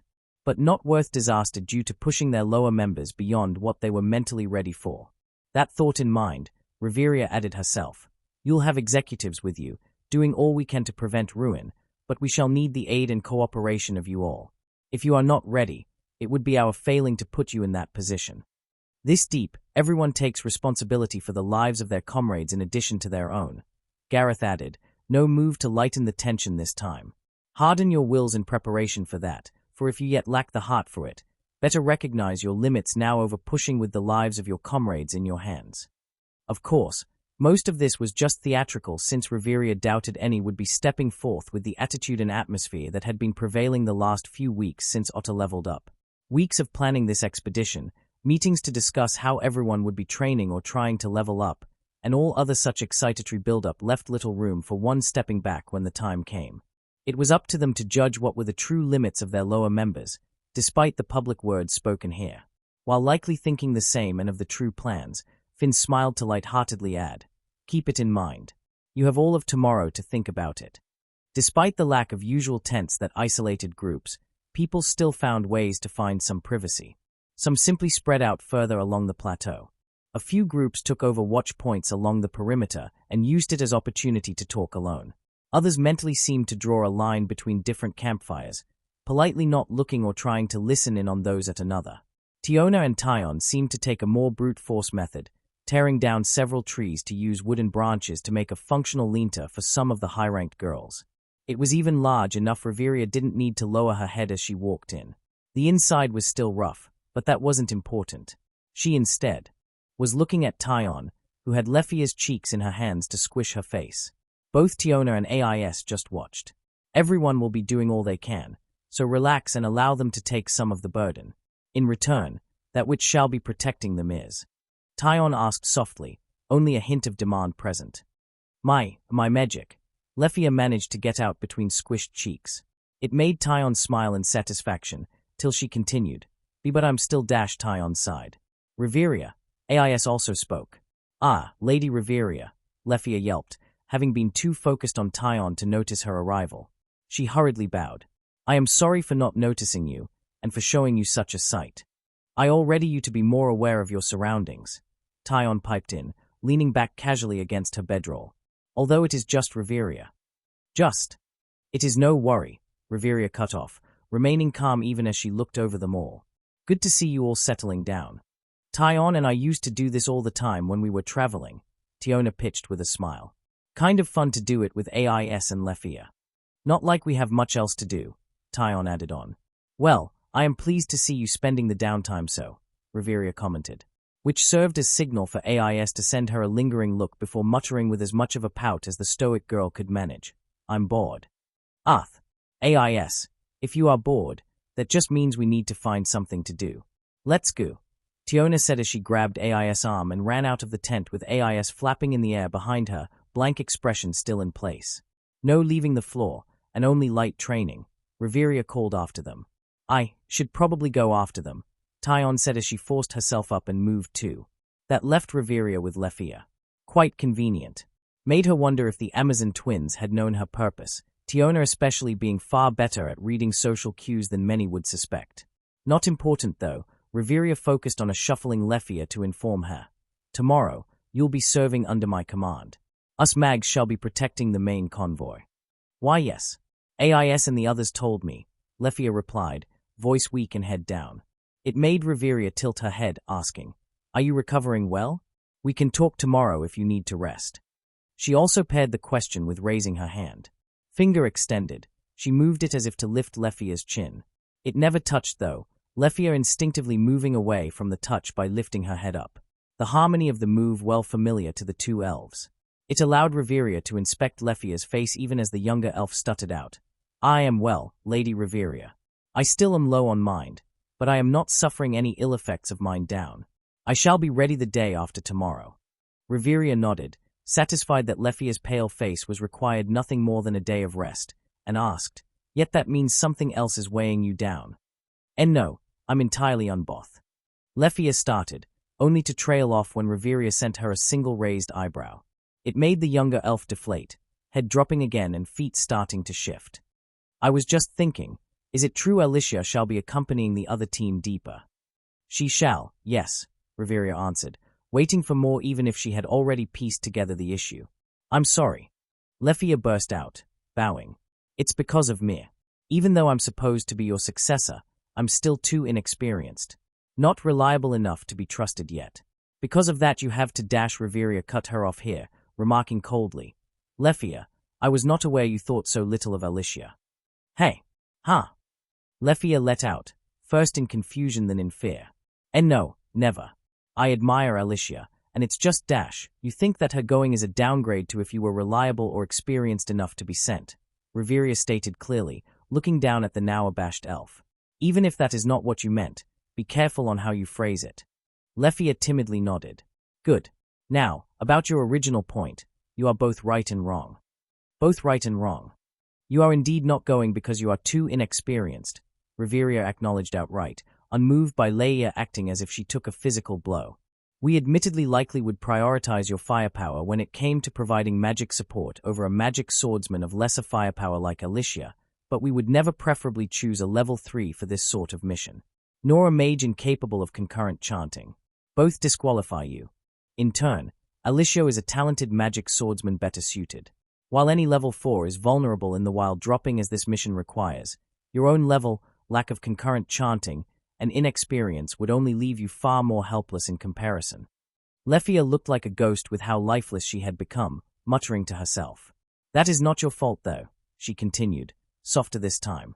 She raised a hand, and this time actually initiated physical contact by patting Lefia's head. The touch instantly earned Lefia's attention again. Smiling softly, Reveria explained, I know we place a great deal of pressure on you as one hope to succeed me, but that is still far in the future. You are yet growing and learning. That is not a shameful state, Lefia. You have not studied concurrent chanting because I have prioritized other magical skills, and we have already laid the foundation, so it is not as far out of your reach as you likely believe. We do not wish to have your level outstrip your stats either, which is a common fear when one has spells or skills that allow them to perform above their level. Before all of this changed, the intent was to start having you experience the 51st floor on this expedition. If you are lacking, it is because we have little choice but to demand so much from you. Be proud, young child of Wish Forest. You have nothing to be ashamed of. Lefia blushed deeply and lowered her head again, making Reveria chuckle, but she still managed to work out in a murmur. It still doesn't feel enough. That I should be able to do more. Grow faster. I'm just not satisfied with how I yet am. Reveria allowed herself to laugh here, drawing an awed look from Lefia, before she told her with a free smile. That is good, Lefia. Those who become satisfied with their strength are those who cannot imagine true majesty, cannot see something greater yet awaiting beyond them. And all fall prey to such complacency at times. Loki, Reveria refused to accept that Bor as involved, had reminded Reveria of that recently. Unfortunate, since it was so bitter a draught to take. Best it not occur among the youngest and most innocent. So, here is the situation, Reveria said as she straightened. You were decided as better in protecting the convoy. Not only will your spells be better put to use clearing corridors, but I shall be relying on you if necessary to supplement our defenses with veil breath. Clenching her hands on her staff, Lefia nodded firmly and declared, Yes, Lady Reveria. I won't let you down. Your secondary objective is to look to yourself as well, Reveria added on, leaning forth to put her face closer to Lefia's. Huffing in amusement at it once again setting the younger elf's face aflame, she still continued, Do not forget yourself and your own progress. Stop thinking about some ambiguous future. Think of what you now, not a year from now, or with a month of training. Now, do what is within your grasp, and take even a step further beyond your current self if possible, no matter how small or seemingly minor. So long as you keep moving forward, a day shall come where you look back and realize how far you have come. Am I understood, Lefia? Yes, Lady Reveria. Reveria afterwards continued a circuit of the camp. Several times she passed and exchanged updates with Finn and Gareth. All three of them were making sure to make appearances among every member, calm fears, and provide encouragement. While a day to rest might appear purely a benefit, without the proper atmosphere maintained it could prove a day of growing tension and anxiety. It eventually led her to a group. Several of the second strong members such as Raoul, Anakitty, Orba, and Alicia were there. So too were some low-ranking members that nonetheless had a bit more prominence. Line, level 2 but one of their few healers. Rakta, a level 3 supporter with a few niche skills that shined at times. Sharon, a veteran level 3 that had increasingly formed the core of whatever team she was part of through grit and determination. A few more. What drew her attention was Raoul's trembling mutters. I'll die. Oki already knows what to do with my money. Not this again. Anakitty sighed out. Are the floors below the 51st really so dangerous? Line asked. While a number of their second strong members have garnered some experience on the 51st floor, only Raoul had yet descended further. It was the right choice, at the time. Limited the number of supporters they needed to protect. Allowed them to focus on clearing the floors. However, the limitations of only a single supporter with supplies had already led to their intent to expand on their supporters in hopes it would allow them to push further. Below the 51st floor of the dungeon is hell, Raoul muttered, crouching and with head in hands. All the experience you have above the 50th floor doesn't apply there. It was a good thing Reveria caught this, being the exact sort of sentiment they didn't want to spread as they waited. Raoul, don't scare the people around you more than necessary or you'll be a failure as a superior, she said as she approached, looking at the commander of their second-string members. The others present spoke a few words at her arrival, but she merely waited till Raoul looked up and met her eyes before she looked around them and told them reassuringly, "You all don't have to be so tense. We do not hide the challenges before you, but we have a plan and we executives shall be with you every step of the way. We will not push ourselves into a tragedy. So, please do not give up before you even try." Reveria's gentle and beautiful smile made her last words hit even harder, making those listening all call out. "Of course. We won't let you down. I wanted to get a giant bone of some monster anyways. Idiot, how will you even carry it? I'll make Raoul carry it. Ha ha ha ha ha." Pleased with the reaction of a single well-placed smile, Reveria cast a purposeful look at Raoul. He caught it and couldn't help jumping. He then grew thoughtful, understanding her point. It took him a moment to gather his courage, but he managed to do so. "All right, let's have a card tournament. Everyone place bets. If you can win against me, think of all getting all the money I have stashed away." Not her style, but Reveria accepted Raoul's move to add to the mood as well. He could be reliable, after all, except when he was extremely unreliable. He was more Finn's disciple than Reveria's though, and she still acknowledged him. He would do well enough once they started. Satisfied with that, Reveria turned to the tired Alicia and checked on her condition while ensuring she knew everything necessary of the plan. AIS. It was the next morning that Reveria approached AIS. "Reveria," she returned, looking away from the stairs to the 51st to turn towards her. "What is it?" "Just checking in on you," Reveria replied, moving to stand alongside her. "Did you sleep well?" "Yes." "And what are you doing now?" "Nothing." "What are you planning to do?" "Nothing," AIS replied, despite the notable pause. When Reveria sent her a look, she could see AIS tremble slightly despite her blank expression. Her silence eventually broke. "Tiona and the others went deeper for Finn, so I don't know what to do." "Lefia is still here and would no doubt enjoy your company," Reveria reminded her. Reveria recognized the subtle signs of AIS pouting as she instead remarked, "The others are allowed to go to the 51st floor. They can be trusted to do only what Finn asks," Reveria answered, before adding on bluntly, "You cannot." "But no. Just a few it would not stop at a few." Each time, Ari's protests and weak claims were cut off decisively. Finally, AIS just muttered, "I'm bored." "Then come with me," Reveria told her, starting away. "You clearly haven't brushed your hair." "I didn't bring a hairbrush. We are only taking the essentials." "AIS," Reveria said, sending her a pointed look. "For a woman, a hairbrush counts as the essentials. Did you forget the kit to maintain desperate?" AIS shook her head. "Then you can also justify brushing your hair." AIS once again did her near unnoticeable pout, but didn't fight as Reveria guided her. They soon ended up near where Reveria had slept. Pushing AIS into sitting, Reveria soon brought both a hairbrush and a mirror. She set up the latter to reflect Ari's image. "You also brought a mirror." "We have 3 that are being shared between all the women," Reveria informed her, "which you should have known already." Not wanting to focus on that though, Reveria instead focused on her self-assigned task. Taking Ari's vibrant golden hair in hand, Reveria started combing it. Each time she focused on only a bit, working out all the kinks and tangles slowly and gently. In no rush, fully willing to take her time with this. AIS also relaxed slightly, even if her face didn't show it. Smiling, Reveria even started to hum. It helped set the mood. drawing to mind for herself and hopefully AIS, the numerous times this exact scene had played out since AIS was a child. Riveria, AIS eventually spoke up. Yes. The 59th floor.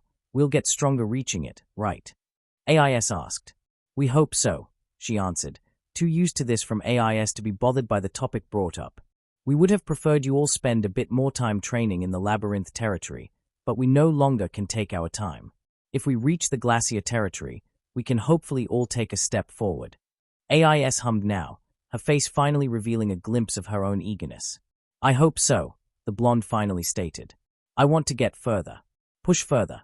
Even if things nice now, there's too much further I need to go. I can't be satisfied. Not anymore.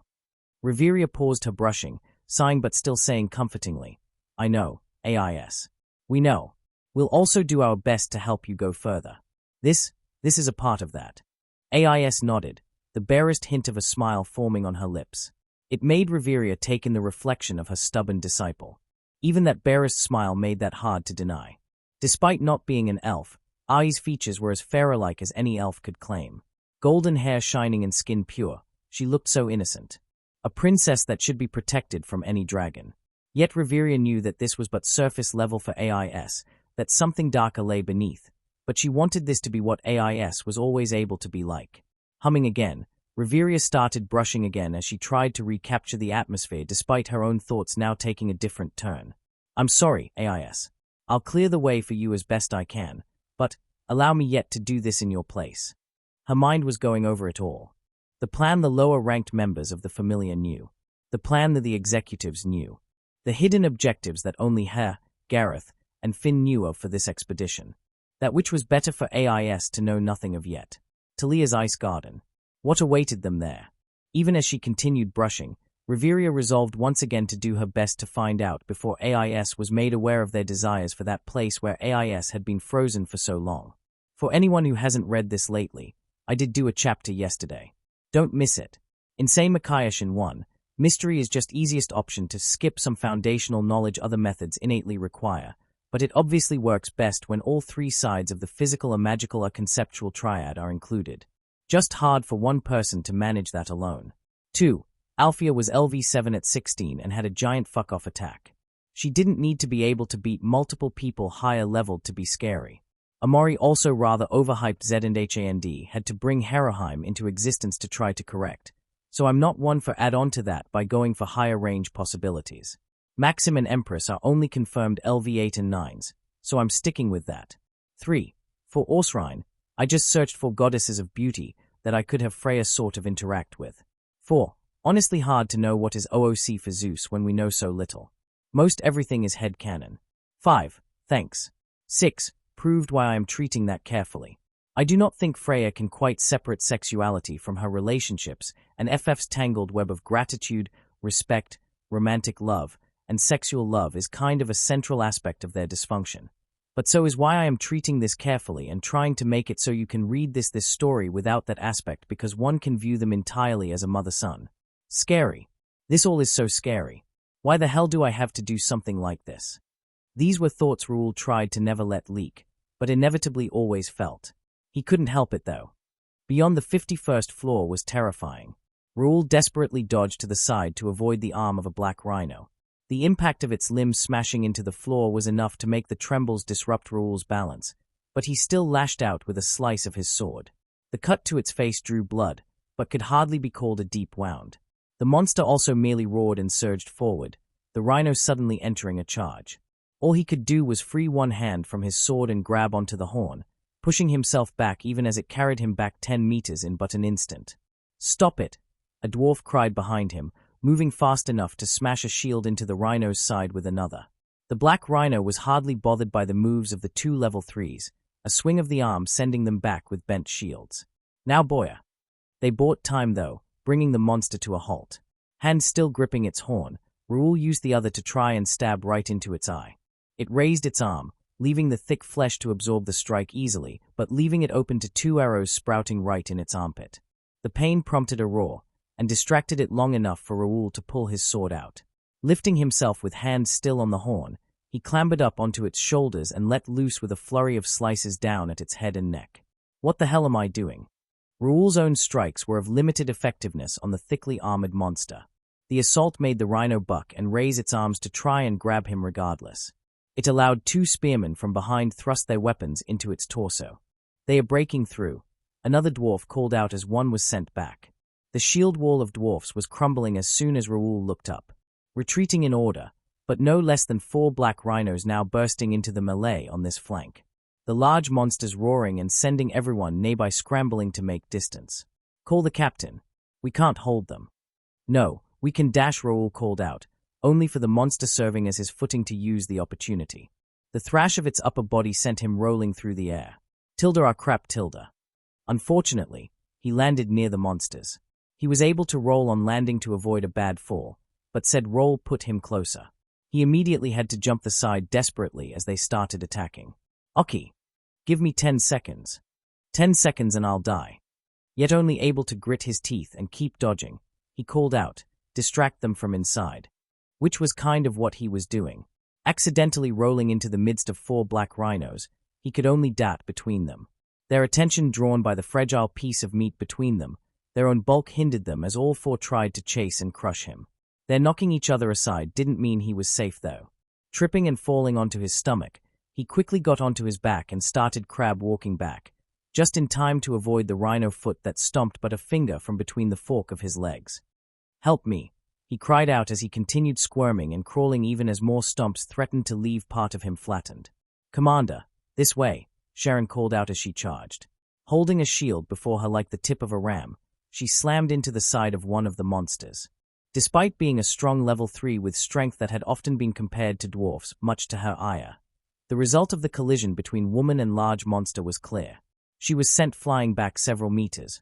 But, "I love you, Sharon," Raoul cried out as the monster stumbled, allowing him to scramble between the gap that formed between it and another. "Forgive me for playing with claws unsheathed." Poor Bash. As soon as he was clear, he heard the end of a familiar chant. He saw a form dart into the mob of monsters he had gathered in one place. The large humanoid monsters proved too large and close together to dodge or pursue the dark streak that moved in and out of their legs. Each pass sent blood flying as the sensitive tendons of their legs were cut, sending them to a knee one by one. Their scattered counterattacks missing wide as the form escaped from their midst, landing before Raoul and straightening from the low posture she had taken. "How nice for you to think of such things right now," Oki said as she looked down on him, not helped by how he was literally on his butt from crawling. Ouch, her gaze was that of looking at a bug. "I'm flattered, Raoul," Sharon also said as she got to her feet, shaking her head to recover from the blow. Short auburn hair bouncing and a hand patting down her front in a way that drew the eye to the corset that showed off her slim figure and lifted her firm, round breasts for the eyes. She sent him a smile. "But I have absolutely no interest in you romantically. I prefer my men a bit more manly and dominant, you know." It wasn't even a real confession, and he still got rejected outright. So rudely too. He was manly and domina. "Ah, squads hit them now," he cried out to cut off the depressing though about to come over him. Despite the chuckles from the byplay, everyone stepped forward with squads reorganized. Arrows. The first wave of attacks were arrows from those handing back at the wagons, forcing the angry monsters to cover their eyes and other vulnerable spots. Squads forward. This time, the squad stepped forward towards the crippled monsters. The relentless advance of the black rhinos despite their crippled legs had only spread them out to allow each to be surrounded by a squad. Shield bearers. Absorbed their flailing arms and horn thrusts, opening the way for polearm users to draw blood from safety. Some of them had someone with an axe or hammer jumping on the backs of the monsters, landing harsh blows to their head. The sight made Raoul sigh in relief before he looked between Oki and Shala, a beautiful elf with short black hair and long robes that covered her entire figure, to ask, "Why didn't you use magic earlier?" "Oki told me to hold back," Shala claimed, shaking her head. "Lady Reveria is not close enough to help recover her magic power," Oki pointed out, gesturing to where Reveria had moved to a point where Shala wasn't within range of the elven princess's skill. Usually avoided by the fairy force surrounding, but impossible with their current formation. This time it instead fell to Reveria having to move as needed. The elven princess had naturally proven herself more than adept at judging where she was needed. Unleashing her own spells, passing by when any of the fairy force launched one to enhance their magic, and pausing by those running low of mind to help them gather magic power again. She could still only be in one place though. Plus, We handled them fine, so it wasn't needed. Raoul puffed himself up, about to argue, only to deflate and concede. Well, good job and thank you. You saved me. As terrifying as that was, they got through. Another coming in. Block it off so we can dash, as Raoul looked to where another black rhino spawned and was preparing to charge. A blur crossed the distance. Even faster than Oki had been, Raoul only barely caught the silhouette. The monster was the same too. It could do nothing. Nothing as a boot landed on its head. Nothing as it slammed its head into the wall. Nothing as its head all but exploded to spread gore over the wall, and the remaining force shattered the dungeon wall outwards from the impact. Beat stared at everyone who was now staring at him, leg raised. Foot all but embedded in the wall, blood and cracks spreading out. A monster that took an entire squad of level 3s working in coordination to defeat destroyed by a single blow of the executive. What the hell are you all looking at? Beat growled as he pulled his leg out and walked right past them back to the convoy. Speed it up already. You're slowing us all down.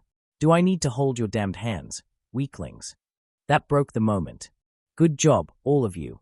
A different voice called, making them look up to see Riveria had alighted upon the top of the central wagon. It gave her an easy view to scan them all for injuries. She nodded when she saw there were none. We're advancing again. Move to the front till we hit the next intersection. They all saluted and moved. Moving to catch up to the front of the convoy even as it started forward again allowed Raoul to once again scan the formation the captain had prepared for this expedition. The 3 wagons formed the core of the convoy, moving in a line down the long corridors and tight corners of the labyrinth territory. All 3 had been modified to have metal plates covering the sides like crenellations, offering protection for those inside. They also had several platforms built in that were taken up by the members of the fairy force, providing them with the height to easily launch magic over the heads of familiar members. The front and rear wagons held their supplies, with any remaining space filled by archers using the crenellations for cover. The middle one was their rest area. In addition to any of their injured being seen by their few healers there, it also had an area for some of their members to try for quick naps and rests. When you were looking at maybe 2 days of straight fighting, half a dozen people being able to catch a nap for an hour or 2 could make all the difference. Raoul made it up to the front where he could see Tiona and Tyon acting as a vanguard clearing the way, archers on the front wagon supporting them as the convoy made it down another long corridor. Good job, Raoul, the figure of their captain said from where he was strolling behind them with spear on his shoulder. Holding that flank helped. It's a relief to know you all can be counted upon. Thanks, although I hope you don't need to rely on us like that too often, Raoul confessed, sheepish at the admission even if it just made the captain smirk. He then gestured as he added, Oki ended up playing the biggest role too. It made the cat girl raise an eyebrow and remark, appreciate the appreciation, but we all played our role. You kept them together and bought me time. I kind of just fell in their midst and tried not to get stepped on, Raoul quickly retorted, scratching his head. If it works, the captain declared with a laugh. And my acknowledgement remains, regardless of any reasoning. That was a nasty 6-way intersection, and we needed you to cover that side. You did so. That is enough, Raoul. Raoul could only chuckle and scratch his head again at that, looking back at the convoy with an anxious heart. For all that the expedition had been going suspiciously well, Raoul couldn't help his uneasy heart. Should we be worried or not? See, Captain, he asked when he heard that statement. There's clearly other factors at play, but should we be glad that it's smoothing the way for us even if it's beyond the scope of our plan? The captain asked, sending Raoul a knowing look. Although when Raoul hesitated, he merely looked forward again. Join the archers for now, Raoul. I want you close by should I need to give you orders. Yes, Captain. It wasn't too hard for Raoul to guess what the captain was referring to. He had long followed and admired the Pal-Lum, after all. He could hardly have failed to learn the captain's tells. Although, the stairs from the 52nd floor to the 53rd floor made it not even a secret. The expedition was sprawled out along the staircase. While monsters appeared in the stairs, it was generally few and only at the start. It made the area a good place for a quick rest when descending. After carrying the wagons down the stairs to the bottom, they had started resting and waiting as a group went ahead. I still haven't heard the blasting of the Valgang dragons, the captain muttered from where he was standing at the exit of the stairs, spear-culling any monsters that tried to rush inside. Could you have missed it? Raoul asked. You an idiot? Beat demanded. There's a lot of noise. No, I haven't heard it either, Riveria inserted, settling it. Scratching his cheek, Raoul posited awkwardly. They could still be attacked soon. Possible, but unlikely, the captain noted, lifting his hand to stare at his thumb. They all knew enough to give him time to work through his thoughts. The lack of Valgang dragons attacking was something weighing on them all. They had outright planned under the expectation that they would be acting. After fighting through the 51st floor, they had also stopped on the staircase to the 52nd. The advance team had been sent ahead to fight till the Valgang dragons attacked, hoping to make them misfire. The main party could then advance without fear of them. Yet, said advance team had fought long enough to eventually return, the captain deciding to press on as a single group. It wasn't entirely unusual for the dungeon to try to draw people in, after all, so the Valgang dragons holding back on such a large group till they got further from retreat wasn't unbelievable. Not striking even on the 53rd was suspicious, however. The captain remained silent till the other team returned, all huffing and sweating from the exertion of fighting while trying to draw attention. Nothing, Finn, Gareth announced unnecessarily. The Valgang dragons are distracted on the 58th floor. Or eliminated already, the captain finally declared decisively. Despite the unexpected variable, he still smirked. Fortune favors us. Raoul's own anxiety didn't disappear as his mind raced at possible explanations, but it was hard to be concerned as the captain spun to face them all. Prepare to head out, he yelled, skill allowing everyone to hear it perfectly. The way is open. We need to make as much progress as we can before the Valgang dragons become active again. The further we get, the less time will be separated later. Everyone, this is the time to make our push. Yes, Captain. Despite the greatest worry and threat of the dragon urn seemingly removed from play, that did not mean these floors remained anything but harrowing. The executives were being pressed on all sides. Even as they tore through the monsters on all sides, it was hard not to feel like they were merely blowing back the tide. They were constantly on the move, needing to fight with all they had. Even on the slower stretches where 2 or 3 managed to pull back for a rest, said rest was primarily being able to down a potion and take a few minutes to catch their breath. They weren't the ones able to be spared to take a nap in the center wagon. It was more than harrowing for the rest of them. Silver worms. Shields. Raoul called out desperately as the slimy, silver worm monsters rounded a corner. The shield bearers ran forward and raised them high as the monsters raised their heads and opened a hole in front of their face, starting to unleash barrages of small needles. Most rattled off shields harmlessly. Armor also deflected them. Yet, the sheer number of them allowed holes in armor to be found, for those without armor to be locked down behind shields. Just in time for a venom scorpion to surge forward. Magic, magic, magic. Thankfully, this time the fairy force member unleashed a spell. A wheel of white flame rolled forth, burning right through the needles in its way, its flames only feeling a comforting warmth even as it went right over anyone of their familiar. The venom scorpion, its target, sent a massive stinger piercing through it, but the physical attack did little as the flaming wheel kept going. The monster screeched as the wheel hit its face and proceeding to roll right over top of it to them go at the rest of the monsters. After running through 3 more, it exploded to send purposeful tendrils of flame reaching for every monster nearby. The monsters writhed and screeched at the flames, but none were consumed. Even the venom scorpion only had a track of burned flesh running the length of its body to show lack of killing power from the spell. It broke up the enemy momentum though, and created weaknesses. Our enemies shall fall. Spirit Edge. Hearing her chant end, Alicia still called over as her sword glowed a pale blue. I'm ready, Raoul. Raoul's heart pumping so fast he felt faint, he yelled without giving himself a chance to hesitate. Response squad, forward. Block the venom scorpion. Archers, target the silver worms. With him, level 4s and a select few brave level 3s ran forward past the shield line. Oki, using her skill cat walk, jumped and used the wall as a kickoff point to dodge the hail of needles. Meath, another cat girl that was level 3, was behind her. Ox ran forward with tall shield before him, Raoul taking cover behind him. Alicia swung with her sword, each swing unleashing a gust of blue magic that froze and dropped the needles. Navi behind her. Sharon, Remilia, and Claire all formed an advancing shield wall with Nicole, Lisa, and Stark behind them with axe, lance, and spear respectively. Ox grunted and was thrown back when the venom scorpion's stringer strike landed on his shield. Raoul barely managed to avoid running into him as he darted around, crying out as he swung his sword at its eyes. He got one, but his sword skipped off its carapace. He also had to dodge as its massive claw tried to swipe at him. Ox came in with his far heavier blade, but the monster merely raised its other claw and blocked the level 4's blow with ease. "I'm coming." Raoul yelled loudly as he feinted to run forward, only to dodge back as it redirected its stringer strike from Arx to him. Again, Arx. The others were having more luck than the two of them. Diving into the silver worms, they started cutting into the monsters that were far weaker up close.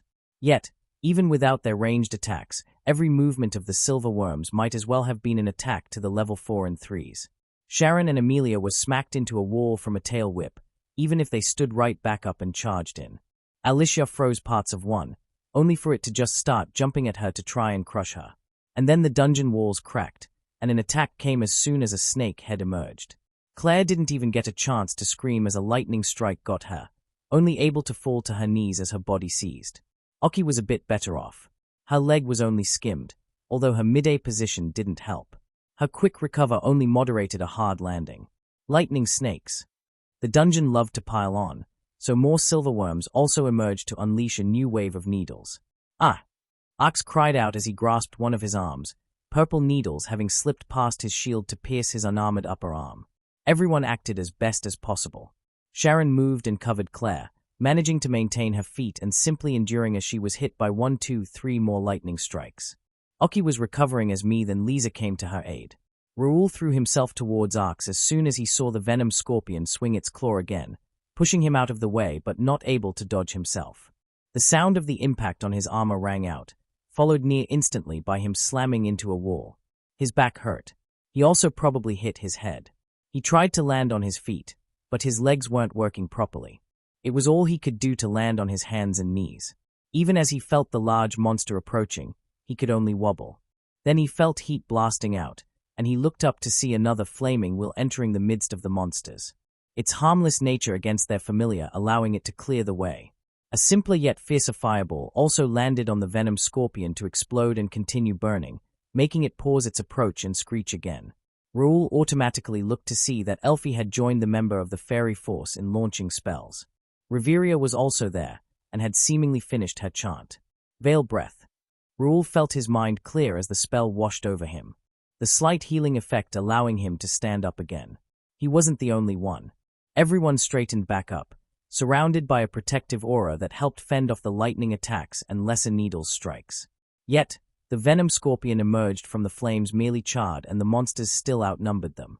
Raoul looked to see Riveria had already moved to a different area, making the next move clear. Gulping, Raoul picked up his sword and charged again before he could think as he called out, "Keep attacking. We need to finish them ourselves." Each fight left Raoul wanting to curl up in a blanket cocoon and shiver from fear. He was not alone. His fellow level 4s were also struggling to face the monsters that they were being forced to, much less in the numbers they were. Oki and Alicia were faring the best, but even their eyes were tired and wearied. The rest of them were fraying at the seams with every new battle that battered their bodies and wills. Raoul genuinely felt sorry for the level 3s. Oh, they were doing more than their part. They had been split up as strategically impossible for their levels relative to the monsters. Shield bearers, polearms, and archers depending on ability and preferences, always working in groups. Raoul had enough experience to know there was little better way they could do this with the people they had. It didn't change the reality. The bold level 3s joining the level 4s as strike squads had it far worse than them. Each one was thrown around, bruised, and exhausted. They were only able to do half the battles as the level 4s, and started forming the most consistent members allowed to rest in the central wagon. That they were still willing to fight was enough to amaze Raoul, and their resulting conditions enough to make him wince. The rank and file weren't front and center, but they had their own challenges. Dwarfs who were well used to holding shield walls against hordes of level 4 Fomoir found 2 or 3 knocked down with every swing of a black rhino's arm or a charge. "Get up, YA bastards. Gonna sit on your asses." They were knocked down. They got up to try and block or stall a monster for even a single second. They got knocked down again. Thick shields and plate armor bending more and more against the monstrous flesh of their enemies. Arrows. Every elf made the art of archery look elegant. Their sharp eyes picked out every vulnerable point. Fingers grasped arrows and bowstrings with care. Lean musculature pulled and released the drawstrings in one smooth motions. Arrows flew with unerring accuracy. Arrows landed in eyes, in mouths, throats, under raised arms. They aren't going down. The monsters did not care, merely roaring as they were blinded. ignoring bleeding puncture wounds. Relentlessly moving forward, no more stopped by arrows as the tide was bothered by rocks thrown into it. Healer. Drag him back. Those with polearms attacked. Allowed others to defend the monsters. Distract them. They were the ones that had to step forward to inflict the proper wounds though. They were inevitably caught out at times. The monsters were comparatively slow for their level, but a slow level 5 monster was still moving at a speed that could overwhelm any level 3. A single swing of an arm or a tail could send them flying into a wall. For the sake of inflicting a moderate wound, many a human had to be carried back to receive healing or potions. Everyone had their own challenges, and sometimes they couldn't meet them. Crap, a horde of silver worms. We need potions. Healers and mags. Unfortunately, Raoul felt it would be too slow. The positive wave of needles came raining down on everyone scattered by the Black Rhino group they had just managed to kill. Everyone found themselves nursing at least a few that slipped through. The pain was minor, initially. Then the poison started. That burned. Cuckoo. Raoul let out as he clenched his teeth, desperately trying to keep on his feet. He felt nausea rising in him even as the poison burned in his arm. Don't fall where you are. At least get back behind lines. It wasn't in time. He saw Lloyd fall to his knees behind him. The level 3 puking as the poison set in. He was not alone. Some of the level 3s remained standing, but were as disoriented and troubled as Raoul himself. Some of the level 4s like Arcs were also in the same state, even if others moved to fend off the monsters trying to take advantage. The poison of the silver worms. You had to have abnormal resistance rank G to resist it. Unfortunately, only half of their number had such a rank. Not to mention, level 3s of said rank were still affected and even level 4s weren't free from risk since enough poison could generally overwhelm mere resistance. Thankfully, the poison was not as bad as the poison vermis or polluter, despite requiring the same rank of abnormal resistance. It was far more a short-term effect. It was also less resilient. Something that Reveria and their healers could cure. This was not that sort of case. The sudden party of the monsters had caught them out. Too many of them had been hit and affected. Not enough level 4s remained unaffected to hold back the rushing monsters or drag the affected to safety. Raoul was trying to move himself, but every step sent his stomach roiling. His blood was also rushing, making his vision swim. In this desperate situation, Raoul knew they wouldn't get out cleanly. The wind came. And by wind, he meant a hurricane. The feel of the rapacious breeze whipping past him made him too up to see AIS flying through the air. The sword princess calmly gliding through the air, carried aloft by the wind that cradled her. Face blank and body language so natural it often felt like this was her natural environment. It was almost easy to miss the blurred swing of her arm as she passed 2 monsters, only the 2 falling into pieces a second after making one aware. Then the sword princess started really moving. The wind turned into a hurricane and the first-class adventurer a streak amidst the monsters. Both sword and wind sliced through monster after monster. Every time the enemy attacked, she had an answer. Black rhinos charged, only to find her behind them and themselves already dead. Silver worms launched their needles, only for the wind to knock them aside and their heads removed soon after.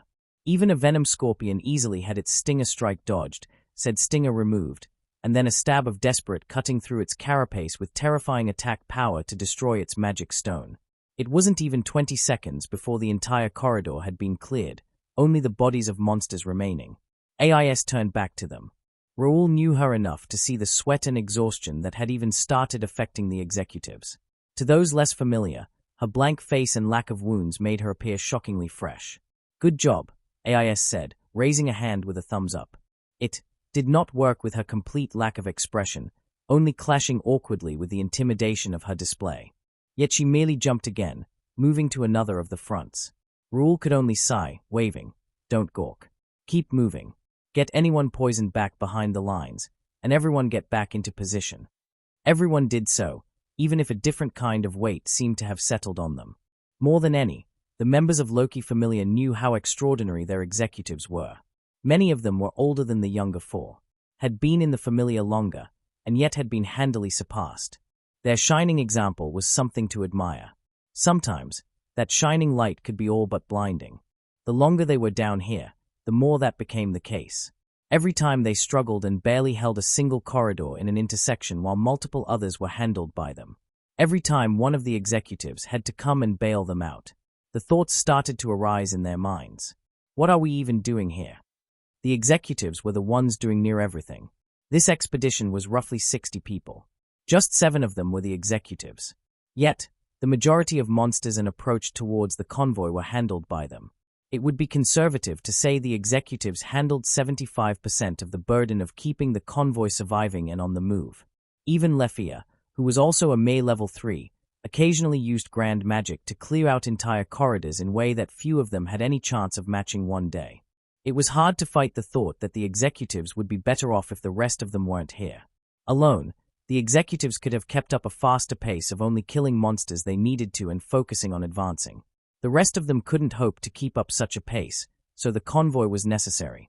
The convoy thus drew monsters, requiring them to fight a tide of monsters as opposed to merely those in their way. The floors disappeared. The 51st, 52nd, 53rd, 54th. They were making progress. Multiple floors beyond what most of those present had reached before. Yet, every floor made them increasingly aware of how much they were in over their heads. 50 experienced adventurers, most at level 3 or 4, working in cooperation just didn't belong on these floors. What greeted them on the 55th floor only made that growing acknowledgement clearer. The sight was enough to make one gulp and have to hold back shivers. Admittedly, it wasn't so uncommon a sight for those with enough experience in the dungeon. It was out to kill adventurers, and everyone eventually felt that truth down to their bones. Expeditions were dangerous. Hell, regular dives were dangerous. The chance of monster parties being dropped on you, a mistake being made, and having to retreat with injured. Passing harrowed parties returning from the dungeon was something one grew used to. That said, only the insane didn't feel dread crawling up their spines when they saw such sights. And damn if this wasn't exactly that. The Ganesha familiar. It was hard to even identify them as they first appeared down the corridor from them. Their usual battle outfits were ruined. Even the carefully tailored and expensive dungeon outfits had been pushed beyond any self-repair ability. Every single one had numerous bloodstains. Every single one had clothes torn by claws or teeth. Armor was dented, if not mangled to the point of near uselessness. Hell, even most of their weapons were broken. And that they still wielded the broken remnants of their equipment showed their desperation. Some of them still moved fiercely. Raoul spotted Shakti Vamal combining slick punches with half a spear she wielded like a knife to cut down monster after monster. Others also steadily cut through monsters with a grim resolve. Yet, much of their party were beyond ragged and exhausted. He spotted an elf clearly low on mind being carried on the shoulders of an armored figure missing an arm and still wielding a shield in the other. No less than 2 more had arms around the shoulders of comrades, being half-dragged even as they used their free arms to try and help. Multiple had red skin that looked as if it had been half-burned. Only those who had fought on these floors and experienced the danger could understand the sort of strength and determination it required for a group to fight up multiple floors in such condition. The captain surged forward, with AIS and Beat right behind him. They quickly tore through the monsters between them and the Ganesha party, cleared the way for the ragged familiar force to drag themselves before them. Finn. Shakti, the captain returned, spear on his shoulder as he met her eyes before looking over her party. I expected to see you. Admittedly expected it a bit earlier based on that you must have fought the Valgang dragons when we were on the 52nd floor, but looking at your party I suppose it isn't a surprise you moved slower. We did fight the dragons and we are moving slower than hoped, but I can also correct a misunderstanding you might have. The rival familiar captain replied, somehow looking almost as dignified as the captain despite looking like she's fought through a monster party with only her bare hands. Despite messy hair, a sweaty face and bloody hands, Raoul found it hard to listen to her words and not to stare at her elegant features. Admittedly, the torn clothes might have contributed. We fought but 2 Valgang dragons. Shortly before we left the 59th floor, we met Otter. Our pathway has been smooth enough that I can only assume that we've been following in his wake. That made the captain frown, although all that came from his mouth was a hum before he remarked. That makes sense. These floors were easier than I expected, even taking into account the lack of the Valgang dragons making it far harder. That made everyone but the executives flinch. This was easier than expected. Raoul had been to these floors before, but that was as a dedicated supporter and when they were moving as fast as possible, avoiding as many monsters as possible. The idea that what they had endured was less than what it usually would have made them all gape. Guess it shouldn't be a surprise he avoided meeting you, Shakti commented. Indeed. Meeting other familiar parties in the dungeon was always something of a risk. especially this deep. Even if one escaped, being forced away from the stairs or injured could be death sentences for any rival familiar willing to dirty their hands. Even with Otter being Otter, a level 8 would have to look at a party like theirs after he had spent weeks in the dungeon as nothing less than an unnecessary risk. The captain would naturally never do such a thing, but experience meant adventurers had to consider such possibilities while in precarious situations. Otter aside, the captain continued, waving away that. It appears I must offer congratulations on reaching the 59th floor. Considering your state too, I believe we can both benefit from taking a short break together. By that time frame, we can expect a Valgang dragon within an hour, Gareth mused. Same by my account, Shakti answered, sipping at some water between speaking. It should be only 1 or 2 for a time. At these floors they only need a few hours before firing again, but if you dodge the first round dash, we might be able to descend to the 58th in those hours. The captain finished for her, nodding. We'll consider that, but I can't deny that I am most eager for any information you have on the glacier territory.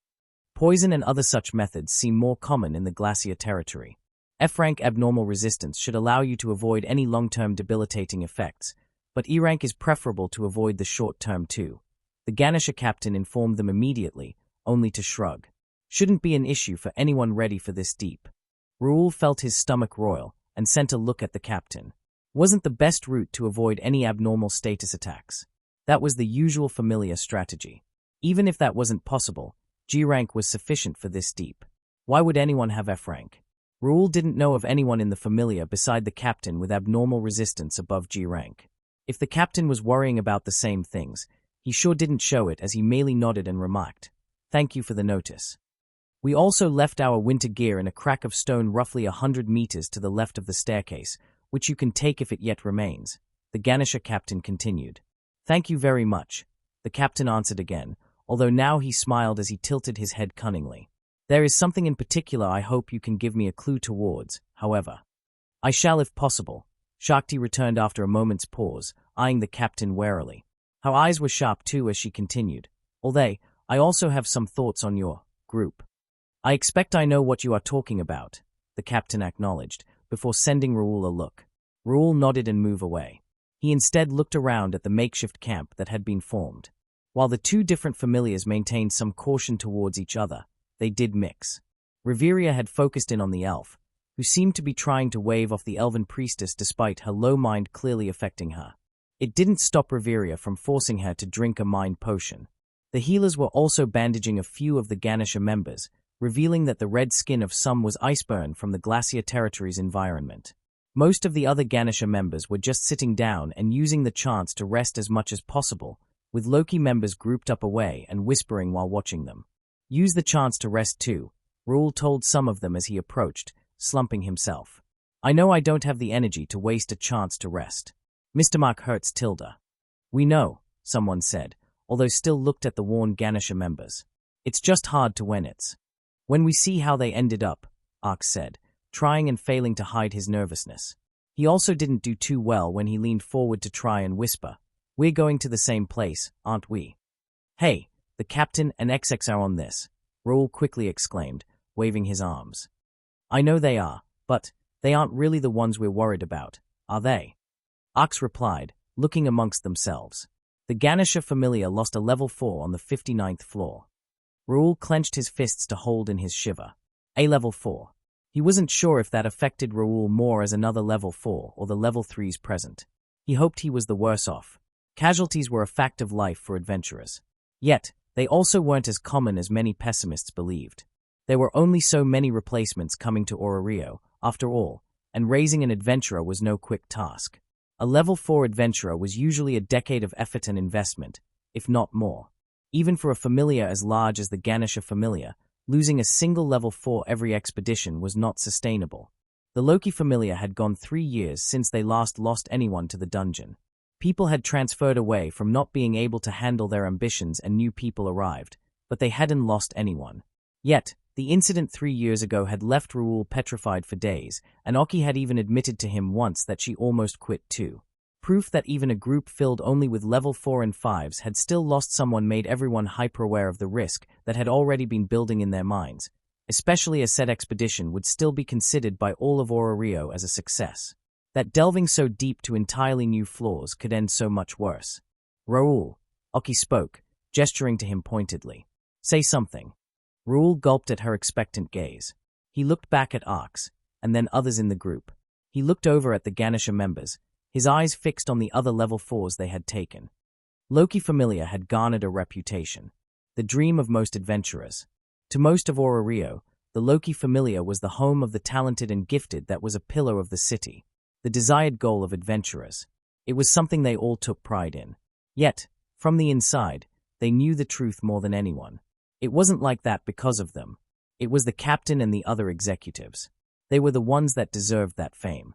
It's amazing being in the Loki Familia, but they could only look at the XX as entirely different types of adventurers than themselves. They had complete confidence in their executives. Even with 8 level 5s in this Ganesha party, that wouldn't change. Beat might be rude in calling the Ganesha Familia first-class adventurers as weaklings, be criticized for that, but some wouldn't argue the point.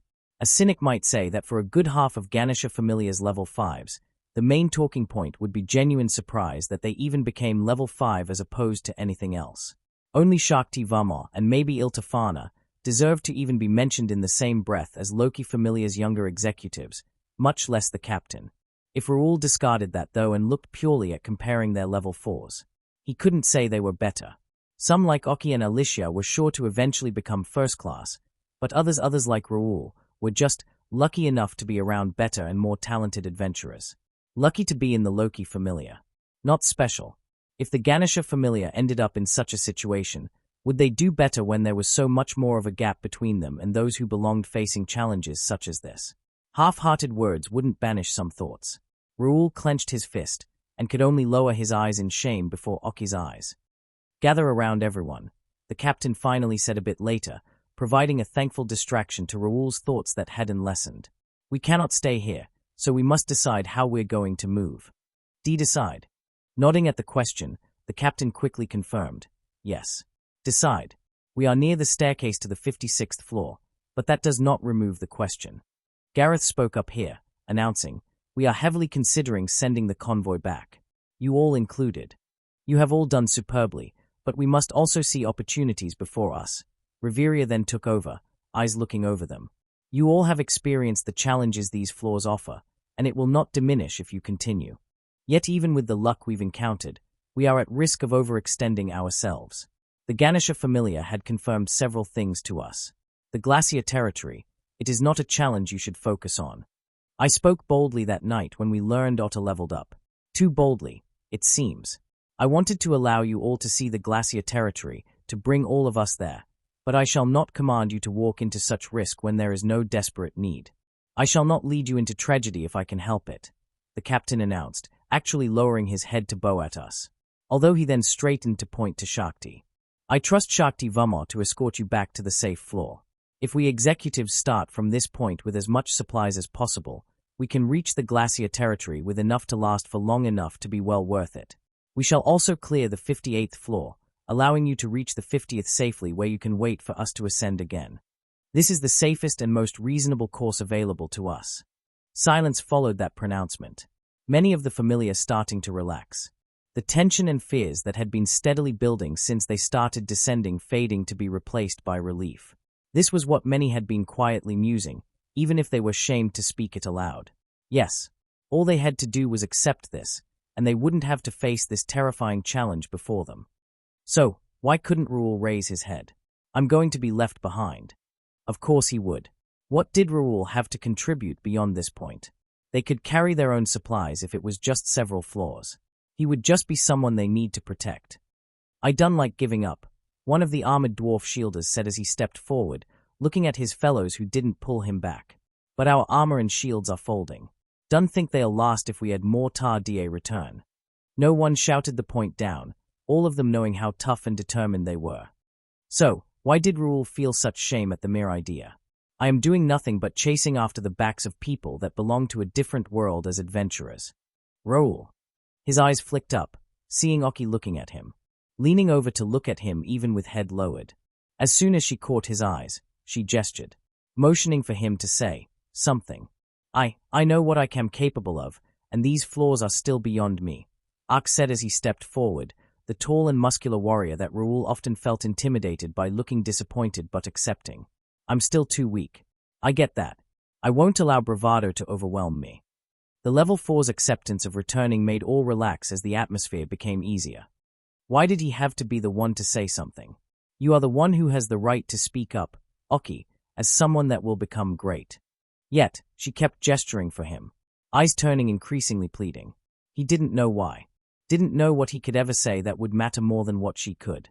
We'll only hold you back, another level 3 said, many of the level 3s bitterly accepting the reality before them. It prompted more and more to speak up with every second as the momentum built. Why did his mouth still open? I guess if I'm nothing more than a leech that sticks around people more talented than myself, I might as well be a determined leech. His stomach hurt from nervousness. He felt himself sweating. Too much feelings was swirling inside him like some heat he didn't understand. He could only let it out. See, Captain, he finally managed to get out, screaming to be heard over the other voices and draw attention. He didn't know how he looked, but he still shouted desperately, "Please, please take me with you." The captain's eyes were wide, as well as the other executives. Raoul couldn't even look at them, lowering his head even as he somehow managed to continue. I'm not here because I want the safest and most reasonable course. I'm here because I want more than the safest and most reasonable course. Raoul had felt terror during the Great Feud. Felt the helplessness of a level 1 who could do so little but allow others to fight the battles to decide the fate of Orario and the world. Could only watch as people he admired and looked up to charged into death with smiles. He didn't want to be helpless and left behind like that again. I know I'm too weak and will probably just be a burden, but I'll do whatever you ask. Just as long as I can come along. Raoul was no one special. It was almost certain that not even a lifetime of adventuring would allow him to reach level 5. That was the cruel truth that these years of adventure had taught him. Raoul was no hero. He had only gotten this far by riding the coattails of the captain. Oh, if it allowed him to stay within the reach of heroes, though, he was fine with that. Raoul was no hero, but he had the opportunity to watch and support heroes from up close as opposed to some storybook. That had always amazed him more than the dungeon, or Everless, or even death frightened him. I don't want to give up here and watch you go further beyond where I am willing to follow, he continued, head still lowered. Even if I fail, I want to try. Try to still be able to chase your back, Captain. Still be able to watch the story of a hero. Raoul couldn't sprint to try to catch up to the backs of the captain or the other executives and walk at their sides. He would only trip and fall like so many who tried to reach beyond their remit. He also could not take his time and go at his own pace. He would only be left behind without a second glance. He could only try to keep their backs in his sight. So, please, let me continue this expedition too. Raoul followed with a deep bow, too filled with emotion to allow his face to be seen. Silence followed. Then, honestly, Raoul, the captain's voice spoke up, making Raoul look up despite himself. It revealed the Paolum smiling with only wry amusement. We did intend to take a supporter or two. I didn't intend to leave you behind. Raoul felt his face redden, and that made laughter start breaking out. The captain was amused, and Riveria and Gareth were also letting out chuckles. Tiona was smiling brightly, Tyon was smirking too. While AIS was still emotionless, even Beat had directed his scowl away and not said anything. Others were also looking at him, increasing his embarrassment. Shakti was looking at him with odd eyes. Oki was laughing openly, and so were some of the other members of the Familiar. Raoul hadn't really considered how his words would be received by the others of the Familiar who didn't feel the same, yet.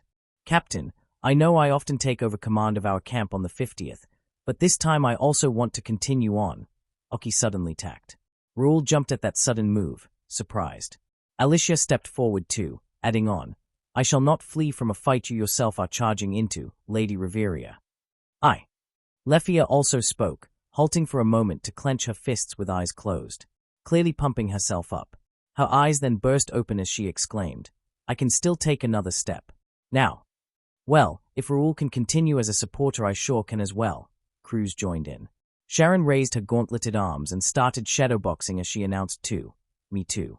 I'm only level 3, but I don't want to give up. I can't reject Raoul for not being manly if I can't at least match him here, after all, and I really don't want to date Raoul. Seriously. Now. Raoul demanded, only drawing more laughs. More and more voices joined. Not close to a majority, but it still made Raoul's eyes widen. not understanding how the atmosphere from just minutes ago had turned into this. Oh no, had he really just misjudged everyone's intentions and he merely made a fool of himself? As the Fairy Force members tried to call out that they wouldn't abandon Reveria, the captain raised a hand to immediately calm everyone. Not what I expected with that announcement, he claimed softly, yet everyone hearing it. He raised his spear and clanged it on the ground 3 times ceremonially before calling out in an echoing voice, "But I shall never stomp down those who have been inspired. We cannot take everyone. The convoy shall return, and none sent with it should feel ashamed. Yet, we shall welcome a small number of you crazy enough to join us. If you are so mad as Raoul, come speak to me and I shall organize who shall leave and who shall continue on." And with that, the moment broke. A variety of looks being thrown out, relief by some returning, odd looks sent towards Raoul by some of that same group, others that had spoken up after Raoul sending him nods before moving to the captain. Raoul felt faint, and he slumped forward. "That was exhausting," he muttered. Although as Oki slid to his side and elbowed him playfully, he straightened when she told him with a smirk, "Good going, Raoul, but you better follow through now that you got several of us into this too." That made him slump forward again, whimpering, "So exhausting." Although as Oki laughed and all but skipped forward towards the captain, he decided he was fine with being a fool in over his head in this case. She looked much better with that smirk and look in her eyes to the look she had earlier. "You can use what equipment we'll be sending back with the convoy. You'll probably break it, but we can't really touch the executive's spares," Raoul told Shakti and the other Ganesha members as he let them take some equipment. "Sorry." "There is nothing to be sorry for, lad," a heavily armored man declared as he took one of Nicole's spare axes. "One can't expect anything in the dungeon, or one day they'll be rudely surprised. Plus, we could hardly complain after what we just saw," another said, smirking at him. "Would have been willing to fight with bare hands up even before that. Now, I almost want to." "Hey, enough of the macho crap," Ilta ordered, although she deliberately examining her hands. "After all, some of us already don't need anything more than our bare hands." "Yeah, we all need to get moving anyway," Gareth said, standing beside Shakti. He did send her another look though as he asked, "You still sure though, Shakti? Finn said he'd allow you to use one of his spare spears. We are putting some of our baby adventurers in your hands." "And I would not weaken your own efforts," she retorted, clenching her fists. The numerous wounds on them had healed in the half hour, despite Raoul knowing no one had used a spell on her or provided a potion. Proved she'd been breaking her hands fighting upwards, although her shattered arm guards already illustrated that. "We are already benefiting from this arrangement, and I would not tip it in our favor. Plus, I ensure the familiar is trained in unarmed combat for situations like these, and hold myself to no less. There are also always rocks one can use. As a dwarf, I have to accept and approve of the power of rocks," Gareth mused, hand-stroking his beard as he nodded seriously. Raoul was about to laugh at the jokes, till he saw the utmost seriousness on their faces. Okay, people who genuinely only took a lack of weapons as reason to beat monsters to death with bare hands and rocks were terrifying. As Raoul thought that, he was surprised to find Shakti now watching him. Is something on my face?" "No," she claimed, shaking her head with an odd expression on her face. "Just thinking you remind me of myself." "Why yourself?" How did Raoul remind the familiar captain of Orario's third strongest familiar of herself? There was a time, too, that I wanted nothing more than to be able to watch the backs of others while supporting them. Raoul did not know how to respond to that. "I hope spirits and gods smiled on you and your expedition." She merely continued, though, actually patting his head before turning and walking away. "You have my acknowledgement," Raoul gnawed. "It might mean little, but you have it still." "You truly have a good eye, Shakti," Gareth remarked as he nodded, not at all baffled the same way as Raoul was. He did not get first-class adventurers, truly a separate type of existence to himself. In but a minute, the captain was standing before Shakti with those gathered around as he announced, "I am trusting you with 32 precious members of the Loki familiar, Shakti." "I shall not betray that trust," she returned, raising a closed fist to her heart. "I shall always strive to protect all I can." "Then it is here we part," the captain said, turning and walking away with eyes closed. Not even looking at the Loki familiar members leaving, although he did call out, "Till I see we see you again on the 50th floor, children of Loki." "Captain." He then walked up to the far smaller group that awaited him, Raoul watching in nervous anticipation the executives. Anakitty, Alicia, Navi, Cruz, himself, Lefia. Sharon. 4 more level 3 members of the fairy force too. 18 of us. Heh. The captain commented facetiously, smiling. The size of a mid-sized familiar expedition. All the way to the 59th floor too. It'll be tight, but I know one audacious Paolum will probably just lump all the hard work on a poor dwarf, Gareth remarked in a joking groan. Almost like how I know someone will be complaining when all he can offer is an absurdly tough body, Riveria added on. Or an elf will tell us to buy her time so she can just swoop in at the end and take the credit. The captain even joined in. Raoul blinked before and leaning over to whisper, "Are they fighting?" Unfortunately, he was naturally heard. Although it just made the captain smirk again as he got moving, both Gareth and Riveria falling in at his side, the dwarf guffawing out. Just a pre-battle habit rearing its head again cause a challenge lies before us. Don't worry about it, Raoul, the captain added, walking ahead so the second strong adventurer could see his back. Although he did look over his shoulder, give him a half grin.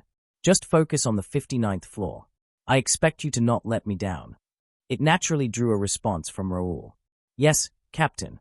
Extra side scene for additional context, everything looking good for the return.